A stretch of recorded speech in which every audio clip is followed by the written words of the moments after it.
The water is warm and brown with churned sand, and it rises to the waist of Private First Class Robert Leckie as he steps off the ramp of his Higgins boat into the shallows of a beach he has never seen on any map that matters. It is 9 in the morning on the 7th of August 1942, and the sound that fills his ears is not gunfire, but the grinding of diesel engines, the shouts of sergeants, and the slap of 11,000 pairs of boondockers hitting the water in a ragged wave that stretches a mile along the northern coast of an island, whose interior is a green wall, a density of vegetation so absolute that it looks, from the deck of a transport ship, less like land than like a mistake in the cartography, a place where the mapmaker's hand simply gave out. The island is Guadalcanal. The Marines stepping into the surf belong to the 1st Marine Division, and they are the first American ground troops to go on the offensive anywhere in the Second World War. Behind them, spread across the sound that the Navy has already begun calling Iron Bottom, for reasons that will soon become clear, lies the largest amphibious fleet the Pacific has ever seen. Cruisers, destroyers, transports, cargo ships, 82 vessels in all, carrying not just men but the accumulated weight of a nation's faith that this war can be fought forward, not merely endured. The men do not know that faith is, in this moment, almost everything they have. Their supplies will last 10 days, their ammunition is rationed, their maps are approximations drawn from photographs taken from 15,000 feet by pilots who could not see through the canopy, and the most detailed chart available to the commanders of the landing force contains, in the space where the island's interior should be rendered, a single word in neat cartographic script: unexplored. Major General Alexander Archer Vandergrift stands on the deck of the USS Macaulay as the first wave hits the beach. He is 55 years old, a veteran of the banana wars in Nicaragua and Haiti, a man who learned jungle fighting in the only school the Corps had to offer, small expeditions against insurgents armed with machetes and old rifles, wars fought in platoon strength along jungle trails. Nothing in that education has prepared him for this. 3 months ago he was in New Zealand, training his division for an operation that was supposed to happen in 1943. Then the codebreakers at Pearl Harbor intercepted Japanese construction reports from an island no one in the American command structure had thought about in any serious way, and the timetable collapsed. The Japanese were building an airfield on Guadalcanal. When it was finished, their bombers would be able to reach the shipping lanes between the United States and Australia. The entire southern Pacific would become a Japanese lake. So here they are, Operation Watchtower, the first American offensive of the war, and it has been thrown together so fast that the Navy lost the maps, actual aerial reconnaissance maps, prepared at significant cost, misplaced somewhere in Auckland and never delivered to the division at Wellington.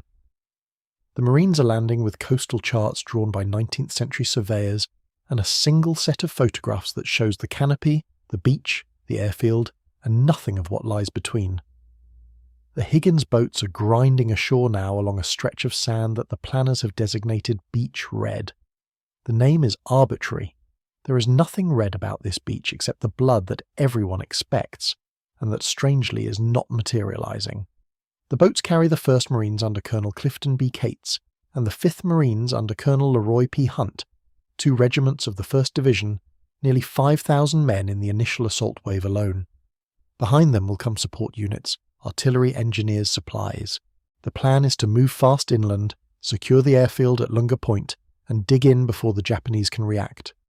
The plan is simple because there is no time for complexity. The plan assumes that men with rifles and bayonets can force their way through whatever lies between the beach and the objective. No one is shooting at them. This is the first surprise. Intelligence suggested perhaps 2,000 Japanese defenders, but the beach is quiet, the tree line still. The boats hit sand, ramps drop, men plunge into waist-deep water holding rifles above their heads, and the only casualties in the first minutes are the usual ones. A man whose boot catches on the ramp, another who stumbles into a shell crater hidden beneath the murky surf.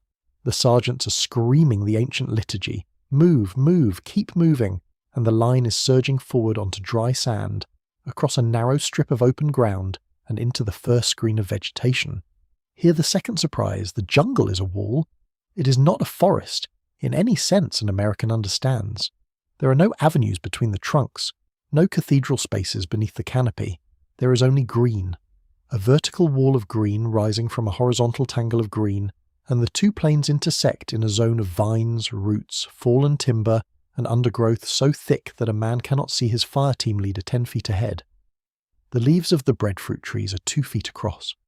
The prop roots of the mangroves rise from black water in interlocking curtains that force a man to turn sideways, to crawl, to hack.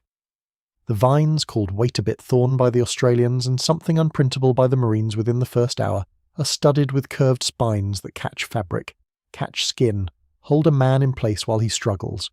And everywhere, lining the trails and filling the clearings, stands the grass, kunai grass. The Marines have never seen it before.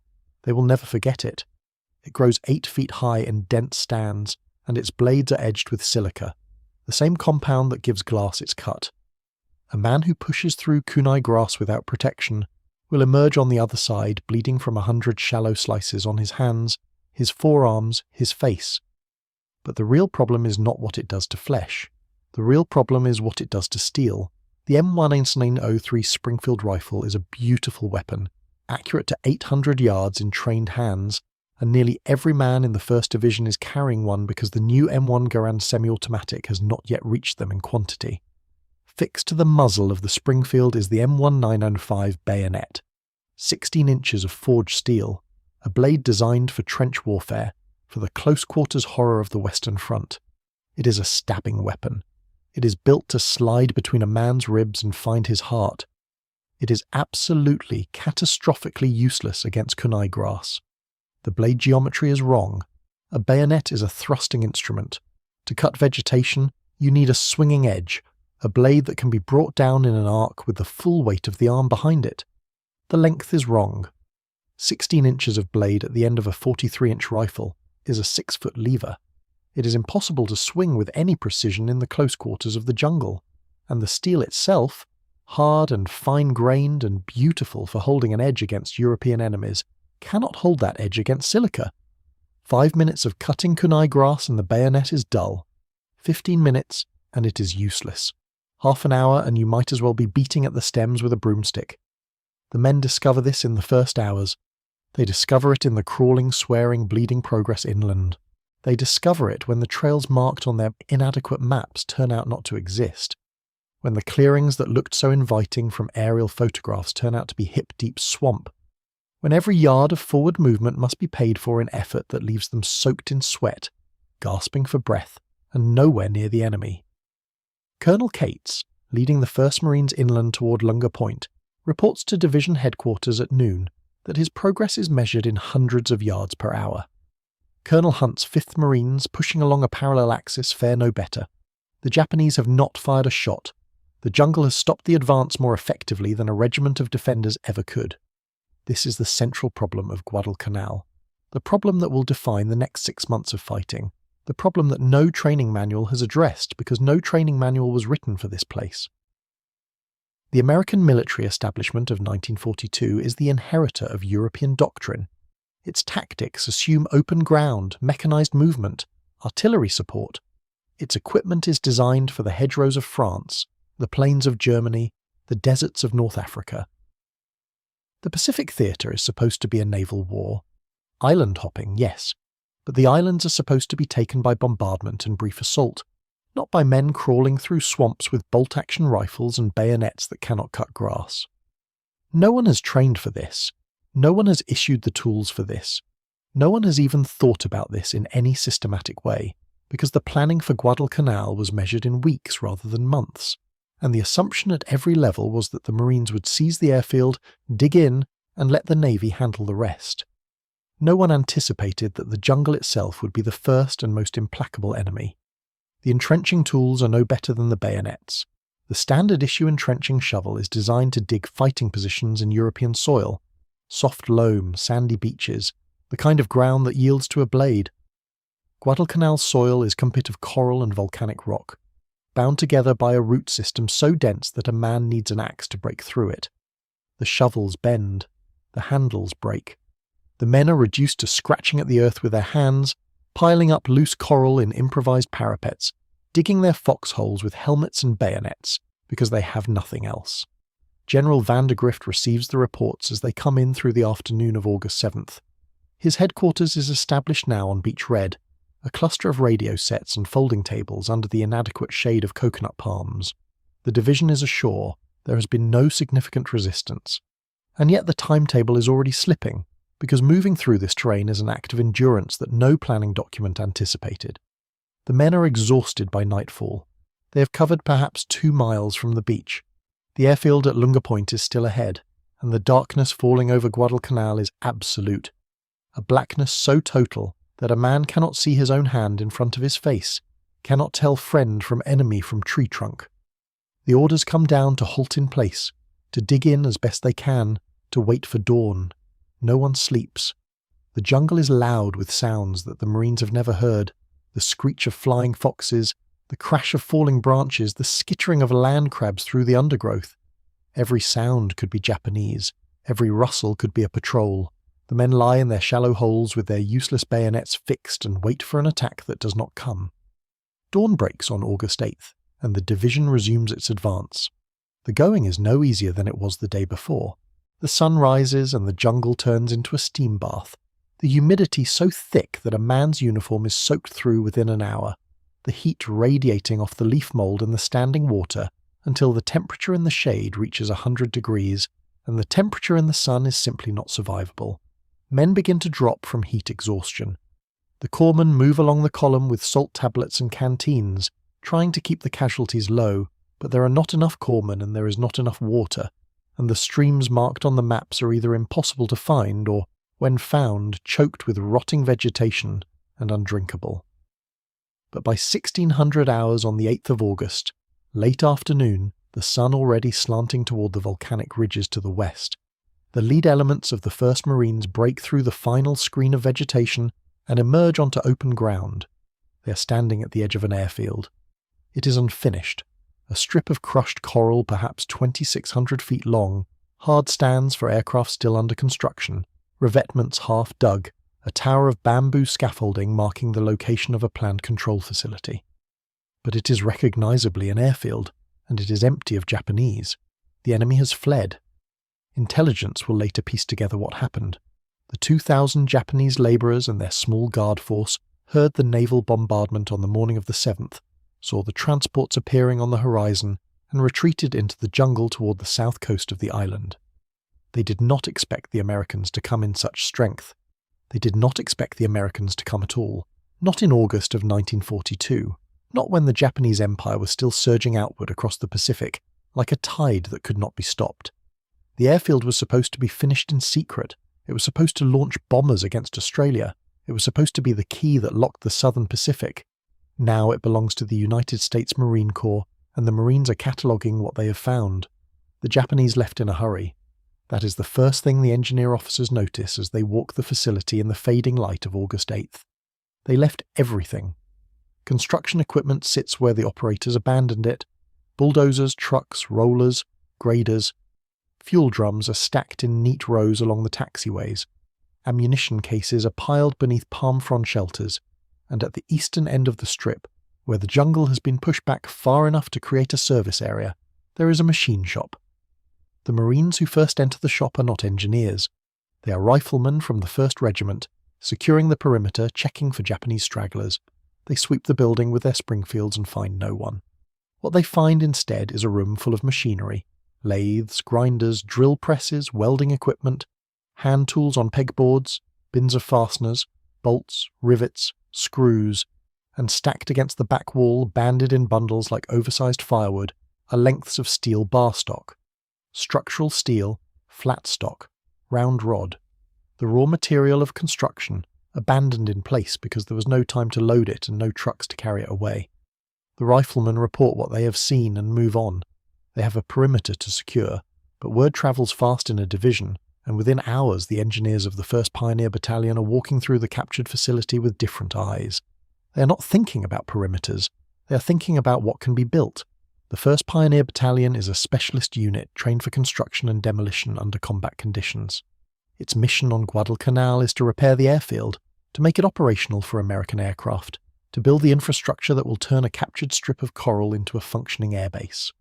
The battalion has brought its own equipment, hand tools, generator sets, limited supplies of lumber and hardware, but it has not brought enough.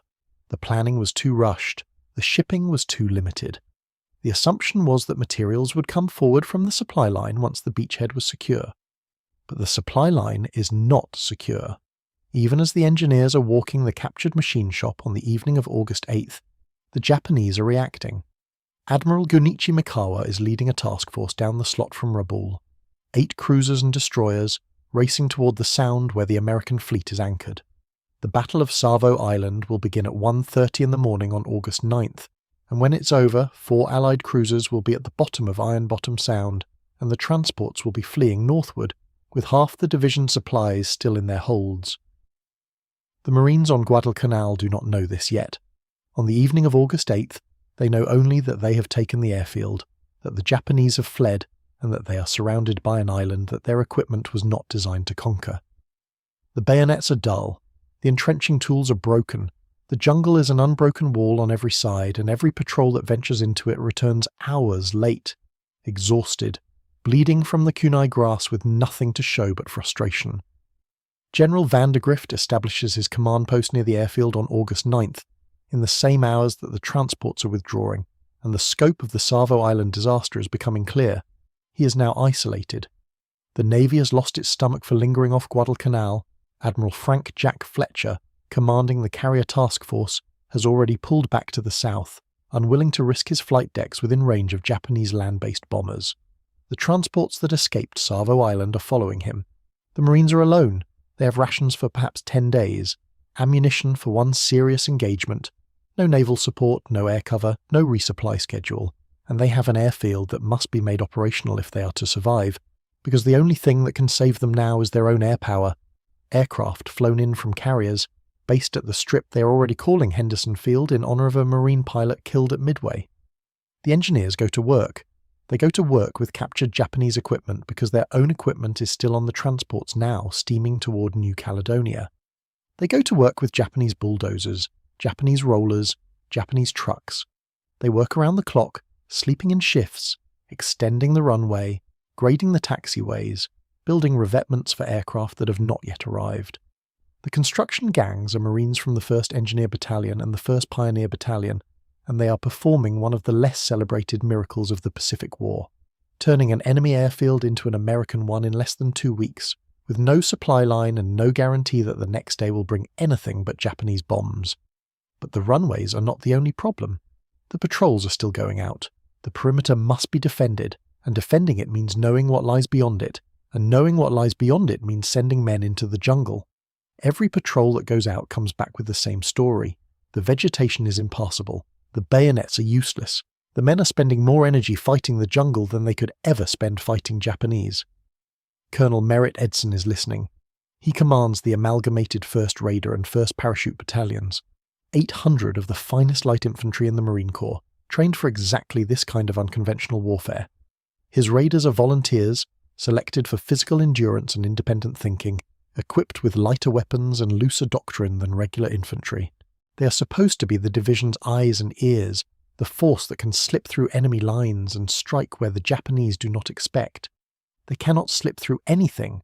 They cannot even find enemy lines to slip through. The jungle stops them as surely as it stops everyone else, and Edson is a man who solves problems. He is walking the captured machine shop on the evening of August 9th, looking at the lathes, the grinders, the stacks of steel bar stock. He's thinking about what his men need. They need blades, not bayonets. Blades. Cutting tools, clearing tools, something that can take down kunai grass and wait a bit vine, and the tangled prop roots of mangrove. Something that can be swung one-handed while the other hand holds a rifle. Something that can be ground sharp on a captured Japanese grinder and carried on a belt into the green hell that surrounds them on every side. The trucks are scattered across the captured facility. Japanese vehicles abandoned when the labourers fled. Some are functional, some are burned-out wrecks, hit by naval gunfire or sabotaged by their crews before the retreat. And in the wreckage, the mechanics of the Pioneer Battalion are finding something useful. Leaf springs. The suspension components of Japanese trucks are made of high-carbon steel, heat-treated to flex without breaking under the loads of construction work. A leaf spring is perhaps 2 inches wide and a 1/4 inch thick, curved in its original form but easily straightened by heat. And it is long, 3 feet, sometimes more. long enough to make a blade, hard enough to hold an edge, and there are dozens of them, hundreds maybe, scattered through the wrecked vehicles that litter the approaches to the airfield. Someone picks one up, someone carries it to the machine shop, someone clamps it in a vise, heats it over a forge improvised from a fuel drum and bellows made from canvas and scrap lumber, and begins to shape it. The forge glows orange in the tropical night. The sound of hammers on steel carries across the airfield, mixing with the rumble of bulldozers and the distant crash of artillery. The Japanese are shelling the perimeter now, harassment fire from positions in the hills. A Marine who has never trained as a blacksmith is doing the work of a blacksmith because there is no blacksmith here and the work needs to be done. He's making a blade. It is crude. The first ones are all crude. Rough grinds, uneven tempers, handles wrapped in wire or tape or strips of salvaged canvas. They look like weapons from another century. Pirate cutlasses more than military equipment, but they cut. A man takes one out on patrol the next morning and comes back with a grin on his face and a story about cutting through kunai grass like it was hay. The blade is dull now, but it can be sharpened. It can be sharpened because there is a grinder in the machine shop, and the grinder runs on Japanese generators, and the generators run on Japanese fuel. Word spreads through the division. The raiders want blades, the engineers want blades, the infantry want blades. Men start showing up at the machine shop with leaf springs scavenged from trucks, with bar stock pulled from the abandoned stockpiles, with any piece of steel that looks like it might hold an edge. The Pioneer Battalion mechanics, men whose official job is repairing roads and building bunkers, become impromptu bladesmiths, working in shifts between their regular duties, hammering and grinding and shaping. There is no doctrine for this. There is no manual that tells a Marine how to forge a machete from a truck spring, but there is need, and there is material, and there is the ingenuity that the Corps has always prized. The men are solving their own problems because no one else is going to solve them. The supply line is cut. The Navy is gone. The quartermaster has nothing to offer. And so the Marines are making their own tools, in a captured machine shop, on an island no one has mapped, in the first weeks of a campaign that will last 6 months and cost more than 7,000 American lives. The blades are not uniform. They cannot be. Not when everyone is made by hand from whatever steel is available. Some are short and heavy, meant for chopping through the thickest vegetation. Some are long and light, designed for clearing trails with a minimum of effort. Some have curved edges that bite into the kunai grass. Others have straight edges that slide between the roots of mangrove. The handles vary too, some wrapped in cord, some fitted with wooden grips shaped on the lathes, some left as bare tang wrapped in whatever padding the maker could find. Each blade is unique because each blade is the solution to one man's problem, worked out on the forge with fire and hammer and grinding wheel. But patterns are emerging. The men talk to each other. They compare what works. The raiders who are cutting the most trail, the patrol leaders who are moving the fastest through the jungle, they have blades of a certain shape, perhaps 18 inches of cutting edge, a slight curve to the spine, a heavy enough weight toward the tip to carry the swing through even the thickest vegetation. This is not a committee decision. This is evolution in real time, the same process that shaped every tool humanity has ever made. The forms that work survive. The forms that fail are reground and reshaped and tried again. By the end of August, 2 weeks after the landing, the machine shop at Lunga Point is producing perhaps a dozen blades a day. It is not enough. It will never be enough. Not for a division of 11,000 men. But it is a start. The patrols are moving faster. The perimeter is expanding. The raiders are slipping through gaps in the vegetation that would have stopped them cold a week ago. And somewhere in the process, without anyone writing a requisition or filing a report, the United States Marine Corps has begun the development of a new weapon. The island is teaching them. Every day brings new lessons. The kunai grass and the wait-a-bit thorn and the mangrove roots are a curriculum in what steel can and cannot do in the tropics.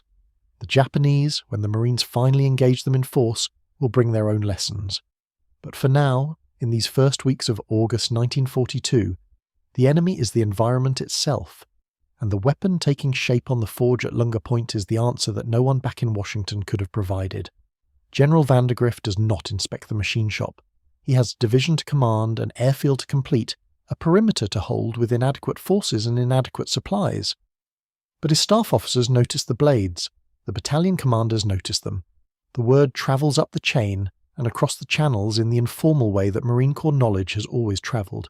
from sergeant to sergeant and company to company. Something is being made here, something that works.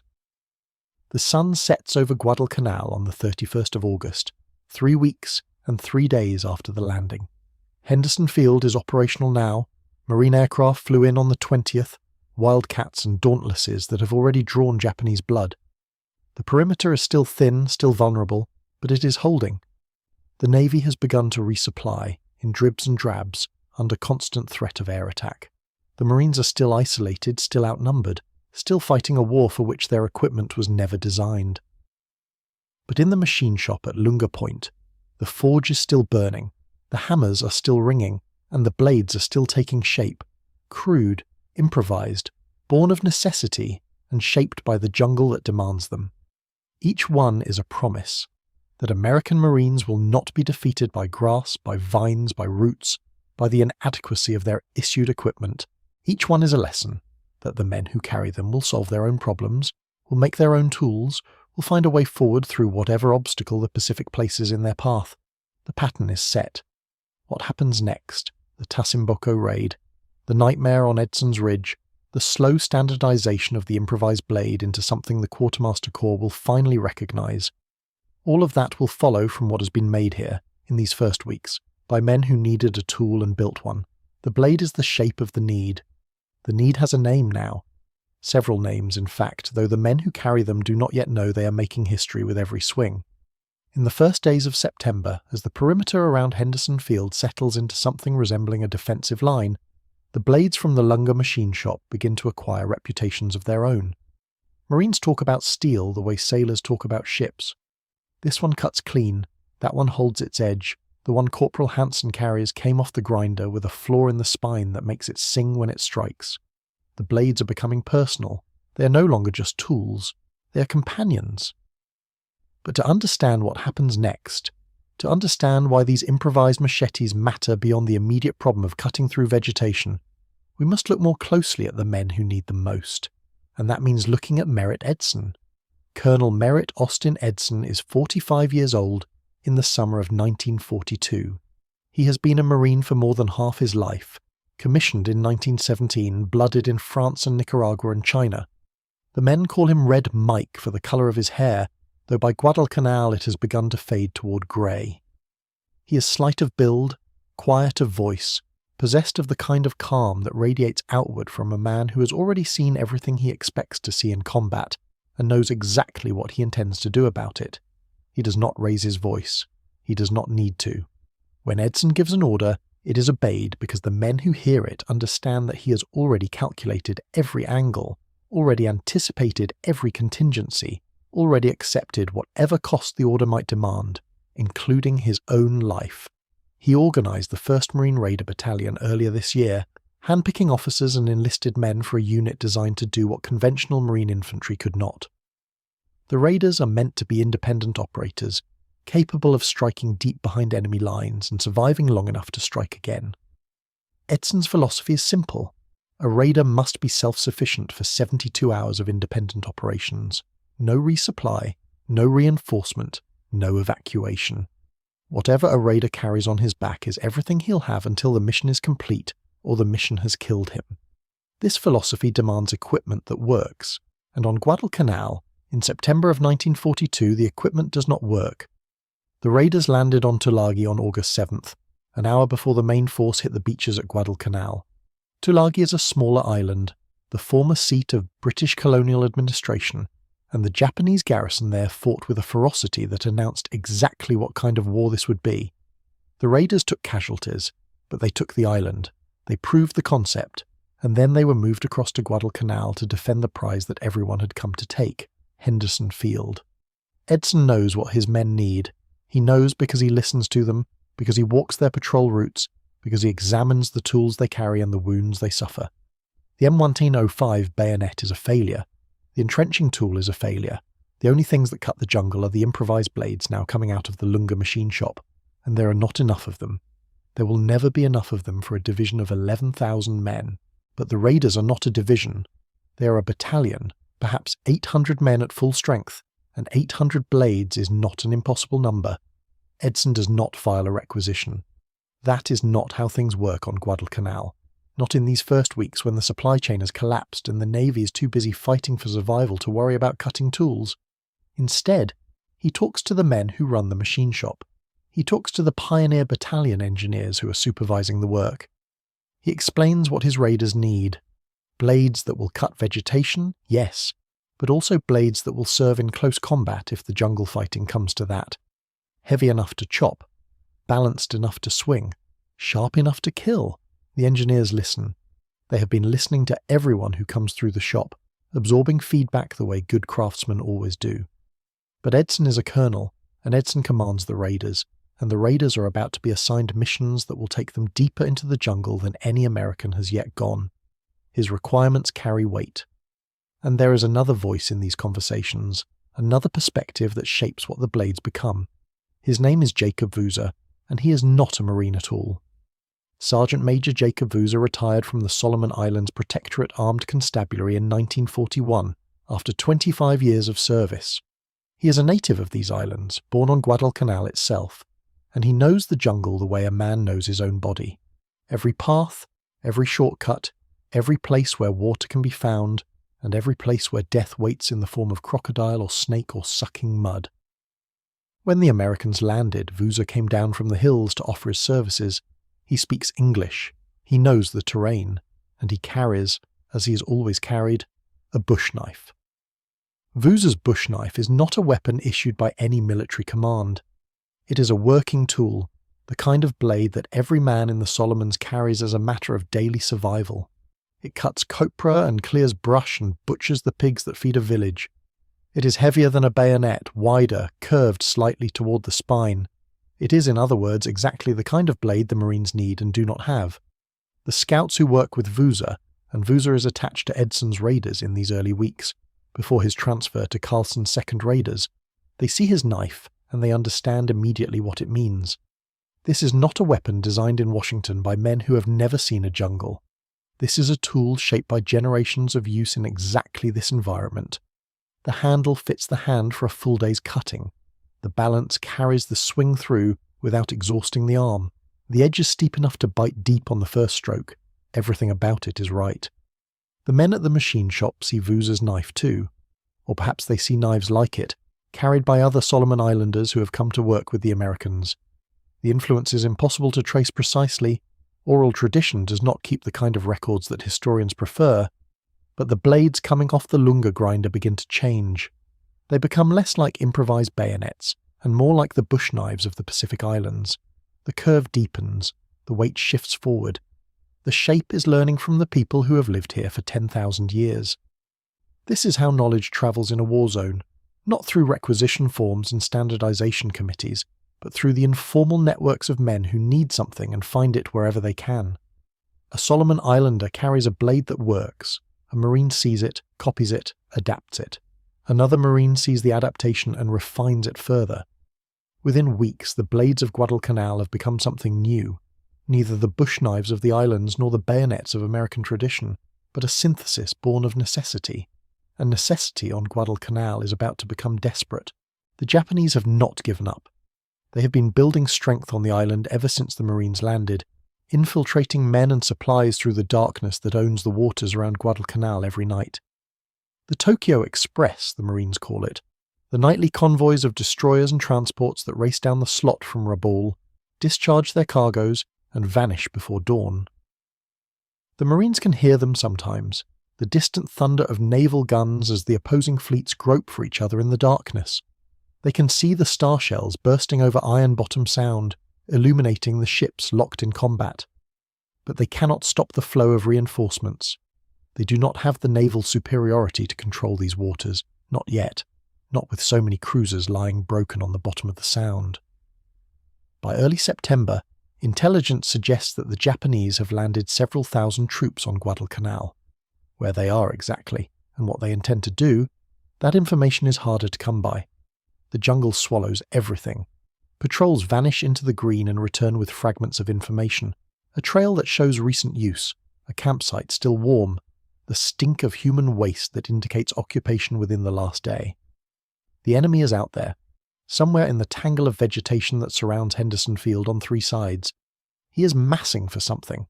The question is where and when. Edson knows the answer will have to be found the hard way. His raiders will have to go out and look. This is the kind of mission the raiders were built for. Independent operations, extended patrolling, the ability to move through difficult terrain and survive on what they carry. But the raiders were trained in California and equipped in San Diego, and neither California nor San Diego prepared them for what the Guadalcanal jungle demands. The men are learning, adapting, improvising, just as the blades are being improvised at the machine shop. But the learning curve is steep, and the Japanese are not waiting for the Americans to figure things out. What a raider carries on patrol matters more here than it has mattered anywhere else in Marine Corps history. The load has to be light enough to move through vegetation that grabs at every strap and buckle. It has to be complete enough to sustain life and combat effectiveness for 3 days without resupply. It has to include the tools necessary to cut a path, prepare a position, signal for extraction. Every ounce counts. Every piece of equipment must justify its weight in survival. The blade, in this calculus, justifies itself many times over. A raider with a good blade can cut his way through kunai grass that would otherwise stop him cold. He can clear a firing position in vegetation so thick that a man without a cutting tool would be reduced to tearing at vines with his bare hands. He can prepare a sleeping site, construct a hasty shelter, cut poles for a litter if one of his teammates is wounded. He can butcher whatever food the jungle provides, coconuts if he can find them, or the wild pigs that root through the undergrowth, or the fish that can be caught in the streams if a man knows how to trap them. He can, if it comes to that, use the blade as a weapon at close quarters, though this is not the blade's primary purpose, and the raiders do not yet know how often they will need it for killing. The raiders who go out on the early September patrols are not yet universally equipped with the Lunga blades. Production is still too limited for that, but the men who have them, the sergeants and corporals who managed to acquire one from the machine shop, who traded for one, who were issued one because their squad was headed into particularly thick terrain, these men become invaluable. They take point, they cut the trail, they set the pace that determines whether a patrol can cover its assigned route, or bogs down in vegetation that simply will not yield, and they talk about their blades. They compare them, they critique them. This one is too heavy in the handle, throws off the balance. That one has an edge that won't hold, needs to be reground. The blade that Sergeant Morrison carries is the best in the company. Who made it? What did he do different? Can the machine shop reproduce whatever magic went into that particular piece of steel? The feedback flows back to Lunga Point. The men at the forge listen, adjust, try again. They are not professional knife makers. They're engineers and mechanics, men who know metal, but who have never had to shape it for this particular purpose. They are learning alongside the men who carry the results of their work. Every blade that comes back bent or broken is a lesson. Every blade that comes back with praise is a pattern to be repeated. The leaf springs from the wrecked Japanese trucks remain the primary material. The Type 94 trucks that the Japanese construction crews abandoned when they fled the airfield. Their leaf springs are proving to be excellent steel, carbon content high enough to hold an edge, temper sufficient for the work. The springs are already the right width, already hardened by the manufacturing process, already shaped in a curve that suggests the curve of a cutting blade. A man who knows metalwork can look at a leaf spring and see the blade hidden inside it. The work is a matter of revelation, of cutting away everything that is not the blade. The process is straightforward for anyone who has worked with steel. Cut a section of spring to the desired length, 14 inches, 16 inches, 18 inches, depending on what the man who will carry it wants. Grind one edge to a bevel, working the steel against the wheel until a cutting surface emerges. Shape the tip to a point or leave it squared, depending on whether the blade is meant primarily for chopping or for a mix of chopping and thrusting. Fashion a handle from whatever's available, wood scavenged from packing crates, cord wrapped tight, sometimes just the bare tang of the steel if nothing better can be found. The result is crude by peacetime standards. It would not win prizes at any craftsman's exhibition, but it cuts, and it lasts, and it does not break when a man swings it full force against a mangrove root. The metallurgical logic is sound, even if the men at the forge do not articulate it in technical terms. Leaf spring steel is designed to flex under load and return to its original shape. The same property that makes it ideal for vehicle suspension makes it resistant to the bending and braking that destroys lesser steels. It is typically a medium carbon alloy, somewhere in the range that bladesmiths have favoured for centuries. It can be cold worked if necessary, though heat working produces better results when fuel and time permit. The Japanese, unknowingly, have provided the Americans with exactly the raw material they need. There is irony in this, though the men on Guadalcanal do not have time to appreciate it. The trucks that carried Japanese supplies now provide the steel that equips American patrols. The machine shop that Japanese engineers built to maintain their construction equipment now produces weapons for the men who killed those engineers or drove them into the jungle. Everything the Japanese left behind is being turned against them. The airfield they built is now Henderson Field. The equipment they abandoned is being cannibalized for American purposes. Even the steel of their vehicles has become American steel, reshaped into blades that will cut paths through the jungle toward Japanese positions. But irony does not win battles. Steel does. And the question now is whether there will be enough steel, enough blades, enough cutting tools to sustain the operations that Edson is about to launch. The intelligence picture is clarifying. Japanese forces have been landing at Taivu Point, roughly 20 miles east of the marine perimeter. They are massing for an attack. The timing is uncertain. Within days, perhaps within hours. Edson wants to hit them first, to strike at their assembly areas before they can organize for the assault on Henderson Field. This is Raider doctrine in its purest form. Aggressive action, taking the fight to the enemy, disrupting his plans before they can mature. But to reach Taivu Point, the Raiders will have to move through jungle that no American has yet crossed. They will need to cut their way through kilometers of vegetation so dense that a man can barely see the man in front of him. They will need blades, as many blades as the machine shop can produce, and probably more than that. Edson begins to plan. The mission that will become known as the Tasimboko Raid is taking shape in his mind, though the details are not yet fixed.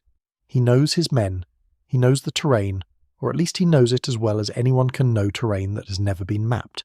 He knows what his raiders can do, and he knows what they need in order to do it. The blades are part of that calculation. They have to be.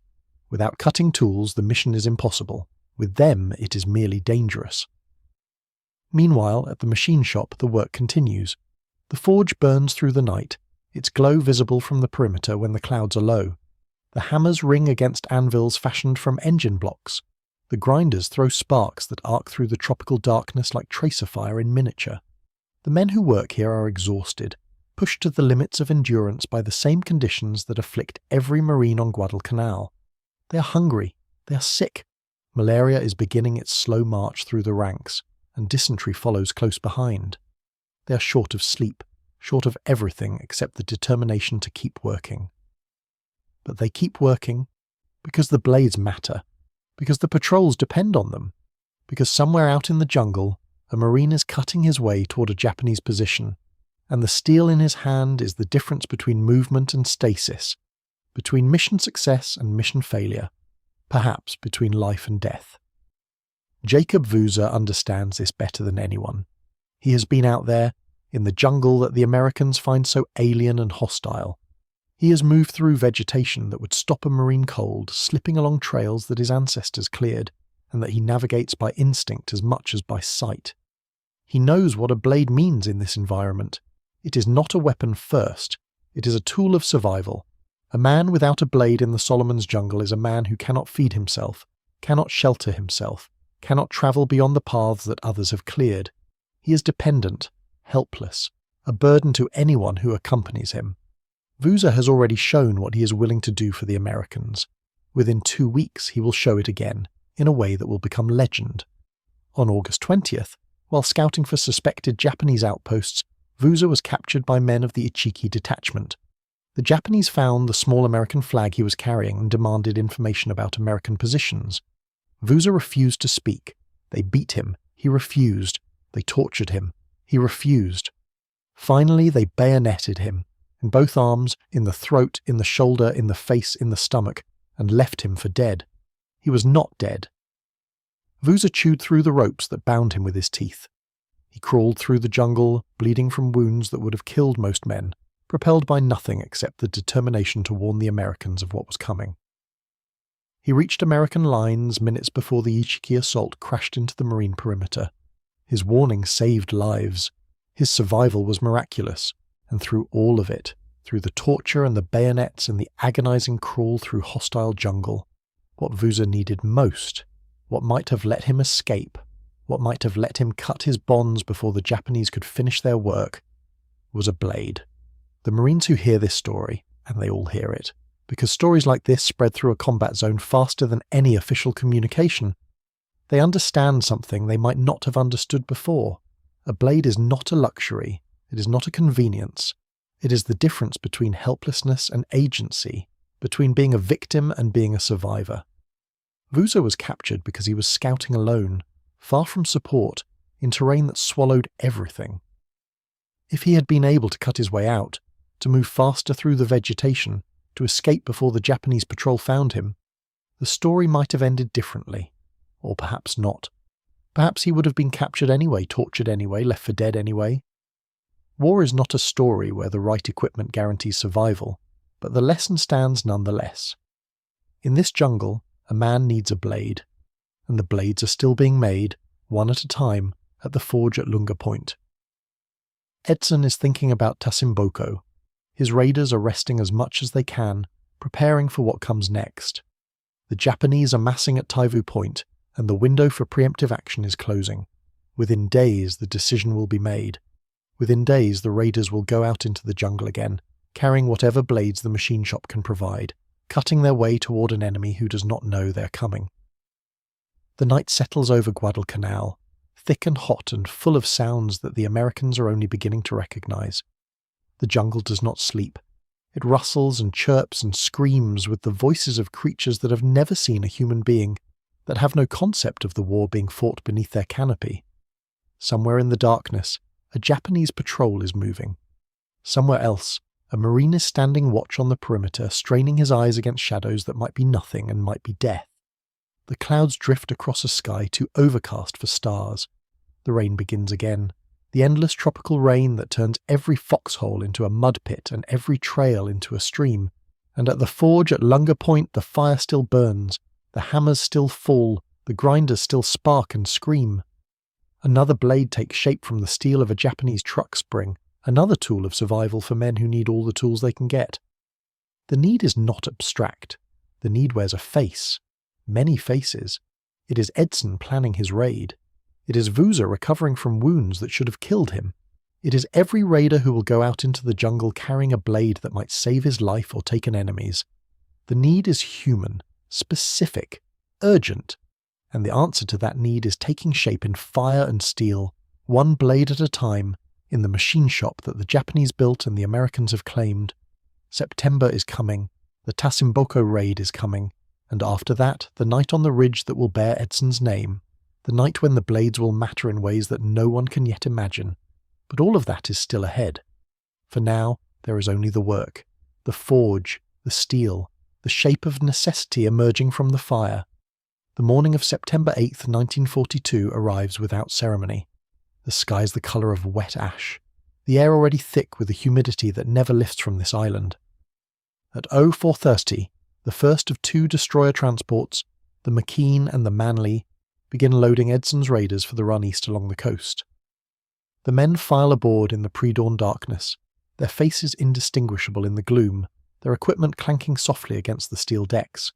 They carry rifles, ammunition, grenades, canteens, and some of them, perhaps a third, perhaps fewer, carry the improvised machetes from the Lunga forge, the heavy curved blades tucked into belts or lashed to packs with paracord. The plan is deceptively simple. 22 miles east along the coast lies Tasimboko, a village the Japanese have transformed into a supply depot for the forces massing in the jungle. Intelligence, fragmentary, uncertain, gathered from coast watchers and native scouts, suggest that the main body of Japanese troops has already moved inland, that only a rearguard remains to guard the supplies. Edson intends to strike fast, destroy what he cannot carry, and return to the Lunga perimeter before the enemy can respond in force. A raid, not a battle. A probe, not an invasion. But every man aboard those destroyer transports knows that plans dissolve the moment they meet reality. The jungle has taught them that much. The Japanese have taught them more, The sea is calm as the ships move east, hugging the coast, the dark mass of Guadalcanal sliding past on the port side. The raiders rest where they can, some dozing against bulkheads, others checking their weapons for the 20th time. There is little conversation. The men who have been on the island for a month have learned the value of silence, of conserving energy for the moment when energy will be needed. The replacements. The men who arrived with the last supply convoy, still pale beneath their tropical tans, still moving with the uncertainty of soldiers who have not yet been tested. They watch the veterans and try to imitate their stillness. At 05:20 the ships reach the landing point. Not Tasimboko itself. Edson has chosen to put his men ashore at Taivu Point, to the east of the village, and advance overland. It is a calculated risk. Landing directly at Tasimboko would be faster, but it would also put the raiders directly into whatever defences the Japanese have prepared.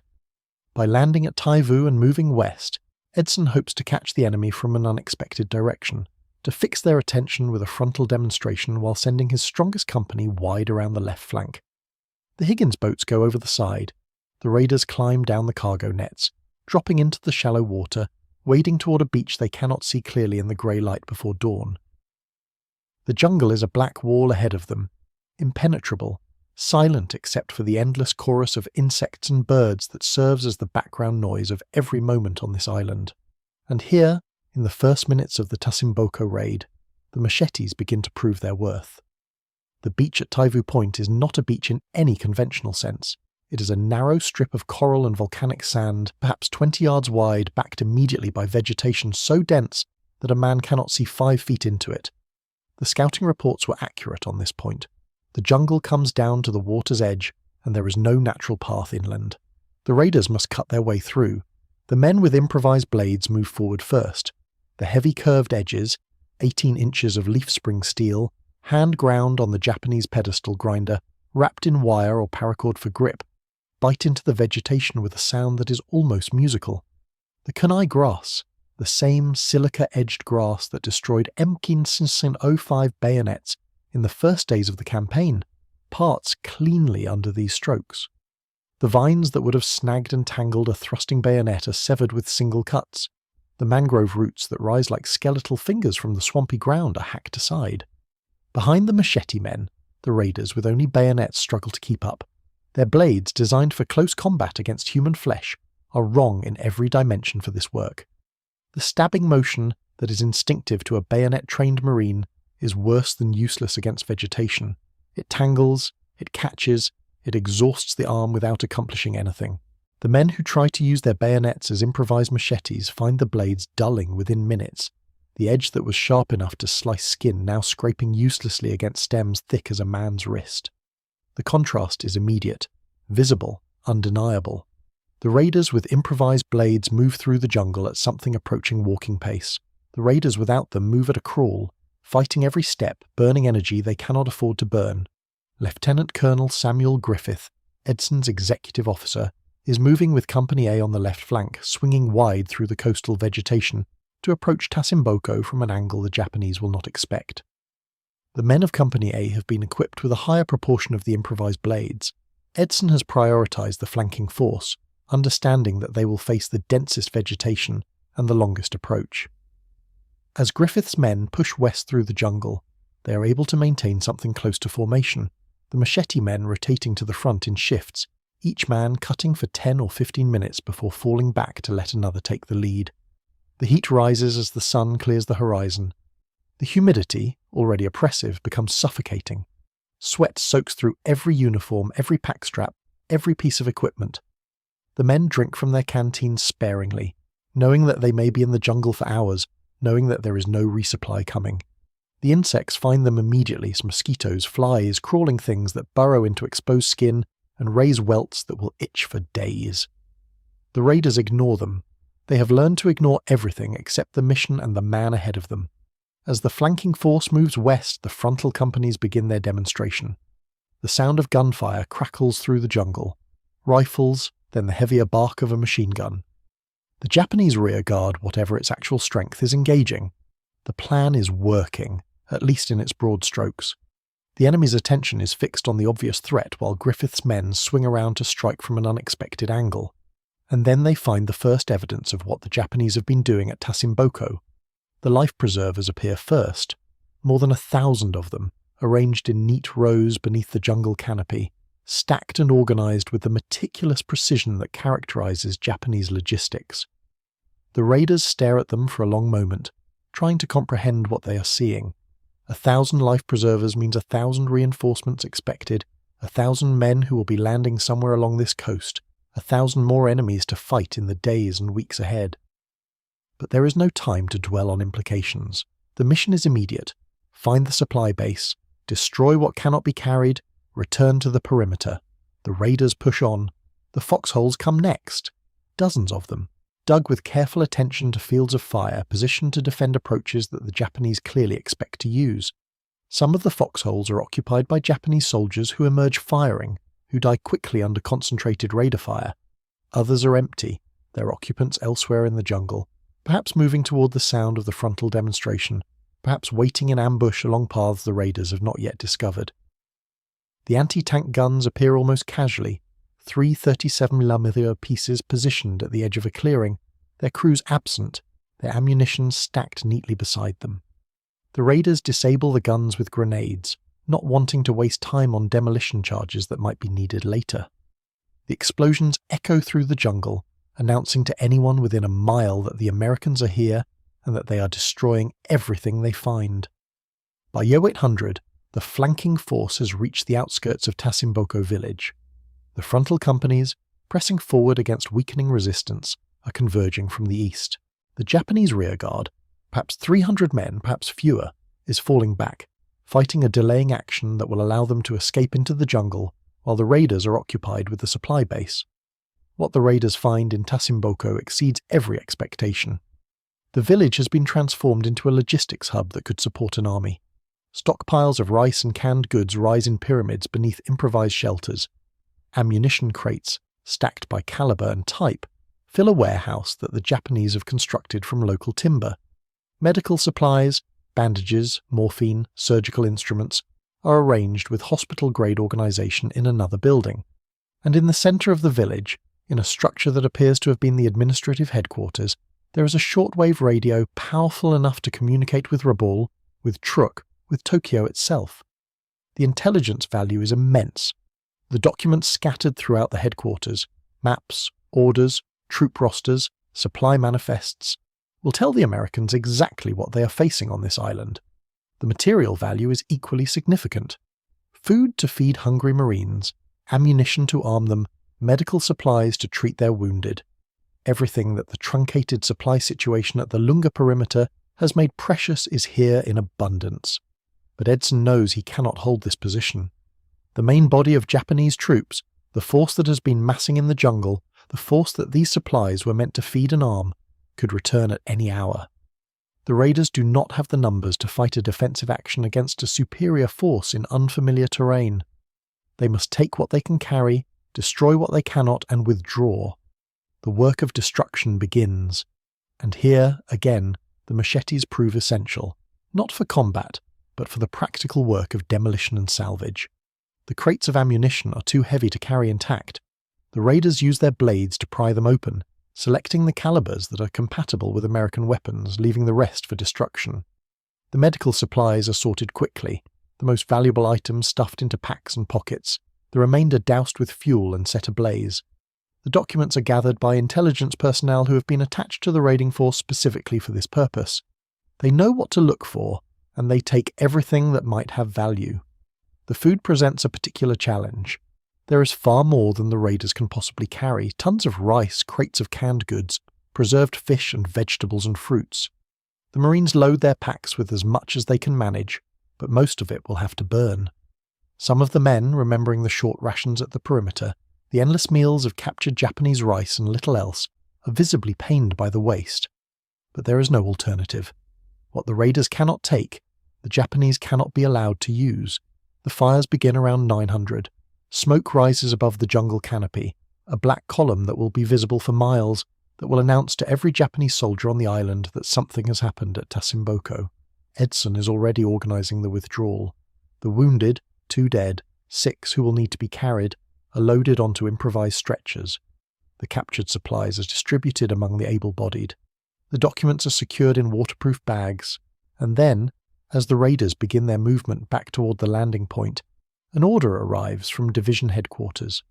General Vandergrift, concerned about the smoke, the extended time on the ground, the possibility that the raiders have encountered more resistance than anticipated, orders Edson to withdraw immediately. Edson ignores the order. The captured radio is still intact. The intelligence personnel are still cataloguing documents. There are Japanese supplies that have not yet been destroyed. Red Mike, the nickname that has followed him since Nicaragua, a reference to his red hair, his ruddy complexion, his apparent imperviousness to anything that might make him lose his composure, makes a decision that will be studied in officer candidate schools for decades to come. He continues the mission. The radio is disabled with thermite grenades. The remaining supplies are set ablaze. The raiders sweep the village one more time, ensuring that nothing of value remains. Only then, when Edson is satisfied that Tasimboko has been rendered useless to the enemy, does he give the order to withdraw. The movement back to the landing point is faster than the approach. The paths that the machete men cut on the way in are still there, still passable, the vegetation not yet recovered enough to close the gaps. The raiders move in column, the wounded in the centre, security teams at the front and rear. The Japanese do not pursue. Perhaps they are still regrouping from the attack. Perhaps they have been ordered to let the Americans go. Perhaps they are simply stunned by the audacity of the raid. Whatever the reason, the withdrawal is uneventful. By 1400, the raiders are back aboard the destroyer transports, heading west toward the Lunga perimeter. They carry with them food that will feed hungry Marines, ammunition that will arm them, medical supplies that will treat their wounded, and documents that will reveal the full scale of what the Japanese are planning. Among those documents is one that will change everything. The supply manifests and troop rosters captured at Tasimboko reveal a number that sends a chill through division headquarters. At least 3,000 Japanese troops are on Guadalcanal, with more arriving daily. The force that the Marines have been facing, the probing attacks, the patrols, the occasional firefight, is not the main body. It is the advance guard. The main assault is still coming. Edson knows where it will come. He has studied the terrain around the perimeter, walked every approach, considered every possibility. There is a ridge to the south of Henderson Field, a finger of high ground that runs roughly north-south through the jungle, that dominates the approaches to the airfield from the interior of the island. If the Japanese mean to take Henderson Field, and they must mean to take it, because without the airfield they cannot control the island, and without the island they cannot control the Solomons, they will come up that ridge. The captured documents confirm his suspicion. Japanese planning materials reference an objective they call the ridge, and describe approach routes that match the terrain Edson has identified. The attack is coming soon, perhaps in days, perhaps in hours. On September 10th, Edson moves his raiders onto the ridge. They are joined by the 1st Parachute Battalion, men who jumped into Gavutu Tanambago in the first days of the campaign, and have been holding various positions around the perimeter ever since. Together, the two units number perhaps 840 men. They are supported by elements of the 1st Pioneer Battalion and the 1st Engineer Battalion, men who have been building roads and fortifications, who carry rifles but are not primarily trained as infantry. The ridge itself is perhaps 1,000 yards long, running roughly north-south through jungle that has been partially cleared for a plantation before the war. The Americans call it various names: the Ridge, Edson's Ridge, the Raiders' Ridge, but within a week it will have a name that will appear on maps and in history books: Bloody Ridge. The position is stronger than the open jungle but weaker than anyone would like. The cleared areas provide fields of fire, but they also provide approaches for an attacking force. The jungle that presses in on both flanks offers cover for infiltrators who might slip past the main defensive line. The terrain is irregular, broken by ravines and thickets that will channel any attack, but will also provide cover for attackers who reach them. Edson establishes his command post near the northern end of the ridge, within earshot of Henderson Field. He places his companies along the ridge's length, concentrating his best men at the points he considers most vulnerable. Captain John Sweeney's Company B anchors the right flank. Company C, now commanded by Major Kenneth Bailey, holds the centre. The Parachute Battalion extends the line to the left. The days between September 10th and September 12th are spent digging in. The men improve their foxholes, clear fields of fire, register their weapons on likely approaches. The machetes are in constant use, cutting brush, clearing lanes, preparing fallback positions. The work is exhausting, performed under the constant threat of Japanese reconnaissance, in heat and humidity that sap the strength of men already weakened by inadequate rations and endemic disease. On the night of September 12th, the Japanese come. The first probing attacks begin around 2100. Small groups of Japanese soldiers emerge from the jungle to the south, testing the American lines, drawing fire to reveal positions, withdrawing before the defenders can concentrate their response. The raiders hold their fire as long as they can, knowing that muzzle flashes will reveal their positions to observers in the jungle, knowing that ammunition cannot be wasted on enemies who might be decoys. The main assault hits at approximately 2200. It comes not as a single wave, but as a series of coordinated attacks along the length of the ridge, each strike probing for weakness, each withdrawal followed by a shift in direction. The Japanese tactics are sophisticated, the product of years of jungle warfare experience in China and Southeast Asia. They use the terrain, the darkness, the noise of their own attacks to mask infiltrating parties that slip between American positions, that appear suddenly in places where no enemy should be. The fighting is immediate, intimate, brutal. The distances are measured in yards, sometimes in feet. The dense vegetation absorbs sound, distorts direction, turns the battlefield into 1,000 isolated struggles between small groups of men who can barely see each other. The Americans fire at muzzle flashes, at sounds, at shadows that might be enemies and might be nothing. Major Kenneth Bailey is everywhere that night. The commander of Company C moves from position to position along his section of the line, rallying men who are wavering, reorganizing units that have been shattered by concentrated attacks, leading counterattacks to retake positions that have been briefly overrun. Early in the fighting, a Japanese grenade fragments near his head. The wound is severe. Shrapnel has opened his scalp, blood pours down his face. The pain must be excruciating. Bailey refuses evacuation. He wraps a bandage around his head and continues to lead. The raiders fight with everything they have. Rifles, machine guns, grenades, bayonets, knives, fists, rifle butts swung like clubs. The improvised machetes that have served for jungle clearing become, in these desperate hours, weapons of close combat. The heavy curved blades, designed for vegetation, prove equally effective against flesh and bone. Men who run out of ammunition, whose rifles jam with mud and debris, who are surprised at close quarters by Japanese soldiers emerging from the darkness. They reach for whatever is at hand. And what is often at hand is the machete tucked into a belt, the leaf spring blade that was forged at Lunga Point. No reliable record exists of how many Japanese soldiers died under those improvised blades. The fighting was too confused, the darkness too complete, the aftermath too chaotic for precise accounting.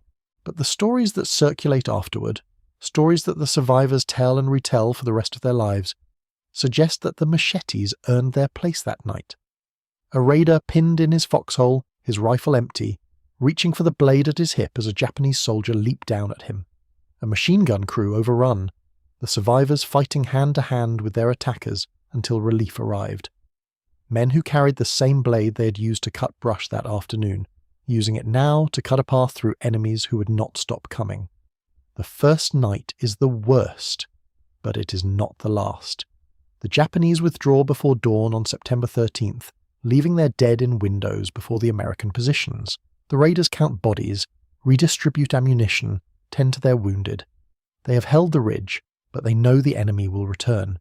The attack was too coordinated, too powerful to have been the main effort. What came in the night was a probe, a test of the defences, a preparation for what was still to come. They spend September 13th improving their positions, resting where they can, eating what little food is available. Edson walks the line, speaking to his men, assessing the damage, making adjustments. He knows what is coming. The Japanese will hit harder tonight, will concentrate their forces against the weakest points, will throw everything they have at the ridge in an attempt to break through to Henderson Field. The second night begins much as the first. Probing attacks start around 2100, testing different points along the line, drawing fire, withdrawing. But the main assault, when it comes around 2200, is of an entirely different character. The Japanese commit their full strength, perhaps 2,000 men, perhaps more, in a series of waves that crash against the American positions with almost suicidal intensity. Company B on the right flank is hit first and hardest. Captain Sweeney's men hold as long as they can, but the weight of the attack is too great. Japanese soldiers pour through gaps in the line, threatening to roll up the entire American position from the flank. Sweeney orders a fighting withdrawal toward the center of the ridge, his men falling back from position to position, buying time with blood. In the center, Company C bends but does not break. Bailey is still on his feet, still leading, his head wound from the previous night crusted with dried blood, his voice hoarse from shouting orders over the din of battle. The Japanese reach his positions in waves, and in waves they die. Cut down by rifle fire, torn apart by grenades, stopped by men who will not give ground. The left flank, held by the parachute battalion, faces its own crisis. Japanese infiltrators have slipped through the jungle, appearing behind American positions, threatening to cut the ridge defenders off from the airfield. The paramarines fight in all directions, facing enemies that seem to materialize from the darkness itself, and through it all, the close combat continues. The distances are too short for clean infantry tactics, for the orderly exchange of fire that training manuals describe. This is killing at arm's length, face to face, close enough to smell the enemy, to see his eyes in the muzzle flash, to hear his breath. The improvised blades do their work. A Japanese officer, sword raised, charging a machine gun position that has fallen silent because the crew is dead or dying. He's met by a raider with nothing but a machete, and the raider wins.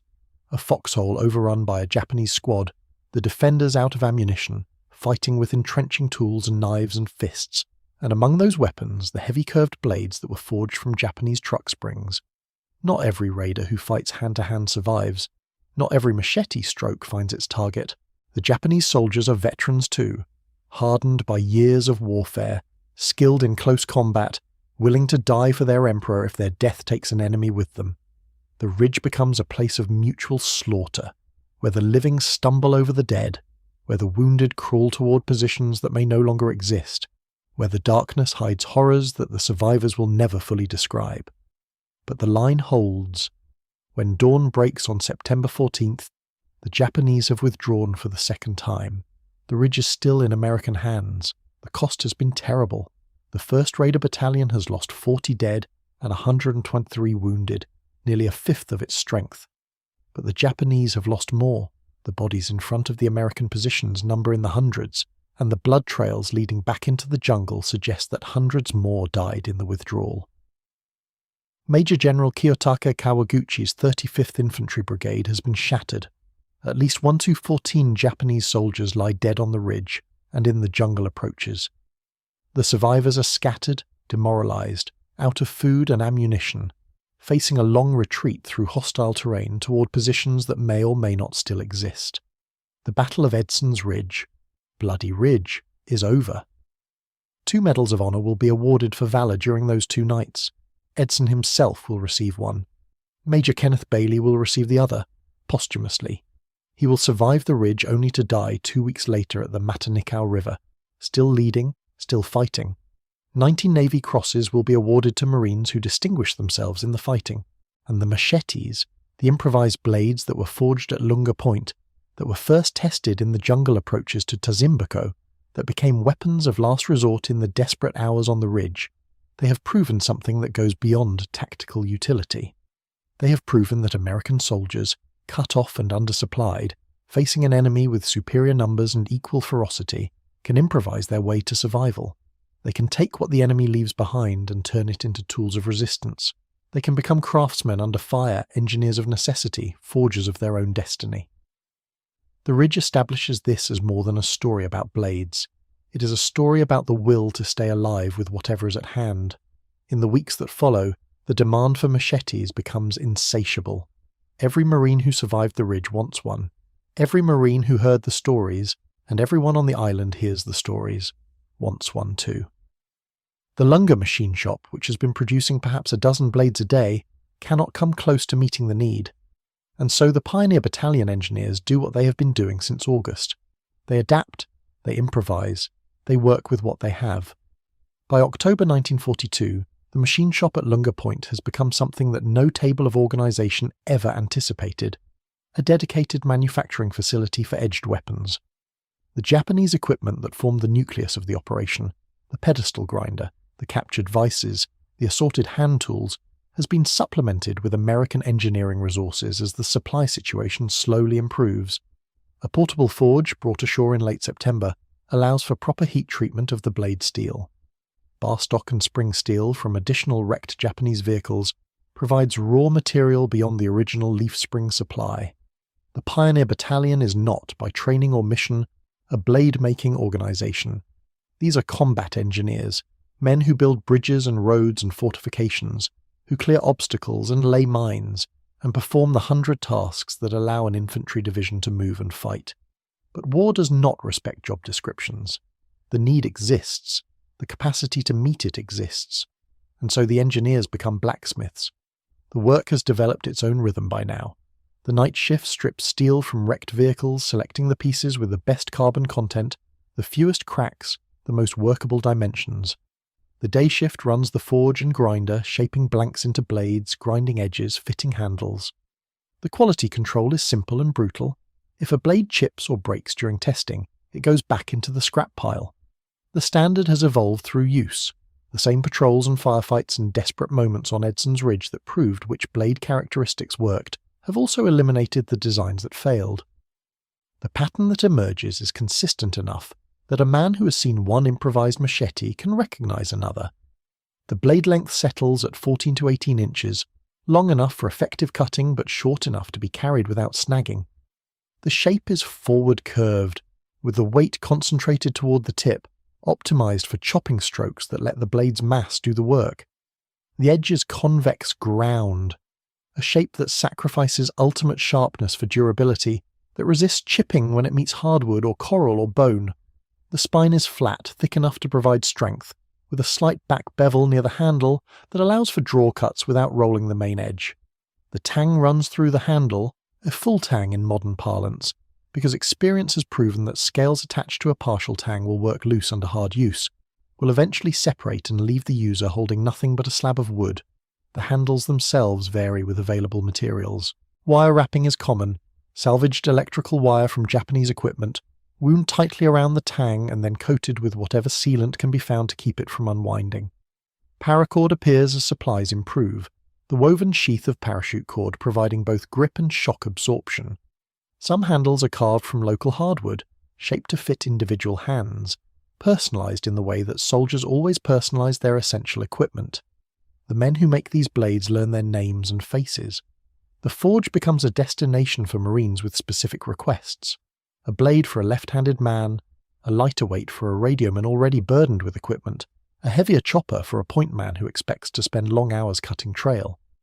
The engineers accommodate what they can, improvising solutions to problems that no technical manual has ever addressed. The production rate climbs. By late October, the shop is turning out perhaps 24 blades per day. By November, the number approaches 30. The demand still exceeds supply. There are 11,000 Marines on the island, and most of them want a blade. But the shortage is no longer critical. Units can equip their point men, their patrol leaders, their key personnel. The improvised machete has become standard equipment in everything but name, and as the blades multiply, as they spread through the division, as they prove themselves in patrol after patrol, something else begins to happen. The men start talking about them. They give them names. They develop preferences and opinions and theories about edge angles and handle materials and proper maintenance. They compare their blades the way soldiers have always compared their weapons, with pride and competitiveness, and the unspoken understanding that this thing they carry might be the difference between living and dying. The machete has become more than a tool. It has become a symbol of adaptation, of survival, of the American ability to improvise solutions to problems that should be impossible. The Marines on Guadalcanal know they were abandoned here, undersupplied and unsupported, left to hold a jungle airfield against an enemy who wanted it back badly enough to die by the 1,000 trying to take it. They know that their bayonets were useless, their entrenching tools inadequate, their official equipment insufficient for the demands of this war. And they know that when the official equipment failed, they made their own. The fire still burns at the Lunga Forge, the hammers still fall, the grinders still spark and scream, and the blades keep taking shape from salvaged steel. 14 to 18 inches of forward curved edge, full tang through wrapped handle, convex grind for durability, flat spine for control. The pattern that necessity created, that the jungle refined, that the ridge baptized in blood. The need continues. The men on patrol require tools that work. The blades they carry were forged from the wreckage of enemy equipment, shaped by American hands, tested in combat that has already passed into legend. And somewhere, in a logistics office or a procurement bureau or a committee that reviews field requests, someone is beginning to pay attention. Someone is reading the reports that filter back from Guadalcanal. Someone is noticing that an entire Marine division has rejected standard issue equipment in favour of improvised alternatives. The path from the Lunga Forge to the official supply chain will be neither straight nor quick. Bureaucracies move slowly, especially in wartime, when every resource is contested and every decision must be justified. But the path exists. The reports are being written, the need is being documented, and on Guadalcanal, in the machine shop that the Japanese built and the Americans claimed, the work continues. One blade at a time, one need at a time, one solution forged from the steel of defeat and shaped into a tool for victory. The patrols go out at dawn. They move in columns of 8 or 12, sometimes fewer, rarely more. A point man leads, his blade already drawn because the vegetation begins at the perimeter's edge and does not relent. Behind him, riflemen walk with weapons ready, eyes scanning the canopy, the undergrowth, the shadows between the trees where a Japanese soldier might wait with a rifle or a sword. The column moves slowly. 100 yards in an hour is good progress through thick kunai. 200 yards is exceptional, and the point man's arm never stops working. Cut, step, the rhythm of jungle movement, the only rhythm that matters. The blade rises and falls. It bites into the grass, severs the stalks, clears a path perhaps 18 inches wide. Behind the point man, others widen the trail as needed, but the initial cut is his responsibility, and everyone understands what that means. The point man tires first. The point man's arm burns with fatigue before anyone else's. The point man is the most vulnerable member of the patrol, his attention divided between the vegetation ahead and the potential threat within it, his weapon sheathed while his cutting tool works. So the blade must work efficiently. It must cut clean on the first stroke, because a second stroke means wasted energy, wasted time, accumulated exhaustion that compounds over hours of movement. The men who have carried these improvised machetes on multiple patrols understand this in their muscles and bones. They know the difference between a blade that bites and one that skids. The skidding blade glances off the tough outer surface of the kunai, requiring another stroke, another expenditure of effort, another moment of exposure. The biting blade sinks into the stalk and severs it cleanly, the forward curve of the edge pulling through the cut like a scythe through wheat. The weight matters. Too light, and the blade lacks momentum, requiring muscular force to complete the cut. Too heavy, and the arm tires within the first hour, the shoulder aches, the grip weakens. The blades that emerge from the Lunga Forge have found their balance through trial and error. 14 to 18 inches of steel, weighted toward the tip but not excessively, heavy enough to carry their own cutting force but light enough for sustained work. The men who use them develop preferences, request specific weights, argue about optimal specifications with the intensity of craftsmen debating their tools.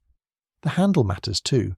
The wrapped parachute cord provides grip even when hands are slick with sweat, and hands are always slick with sweat on Guadalcanal, where the humidity rarely drops below 80% and the temperature beneath the canopy hovers in the 90s.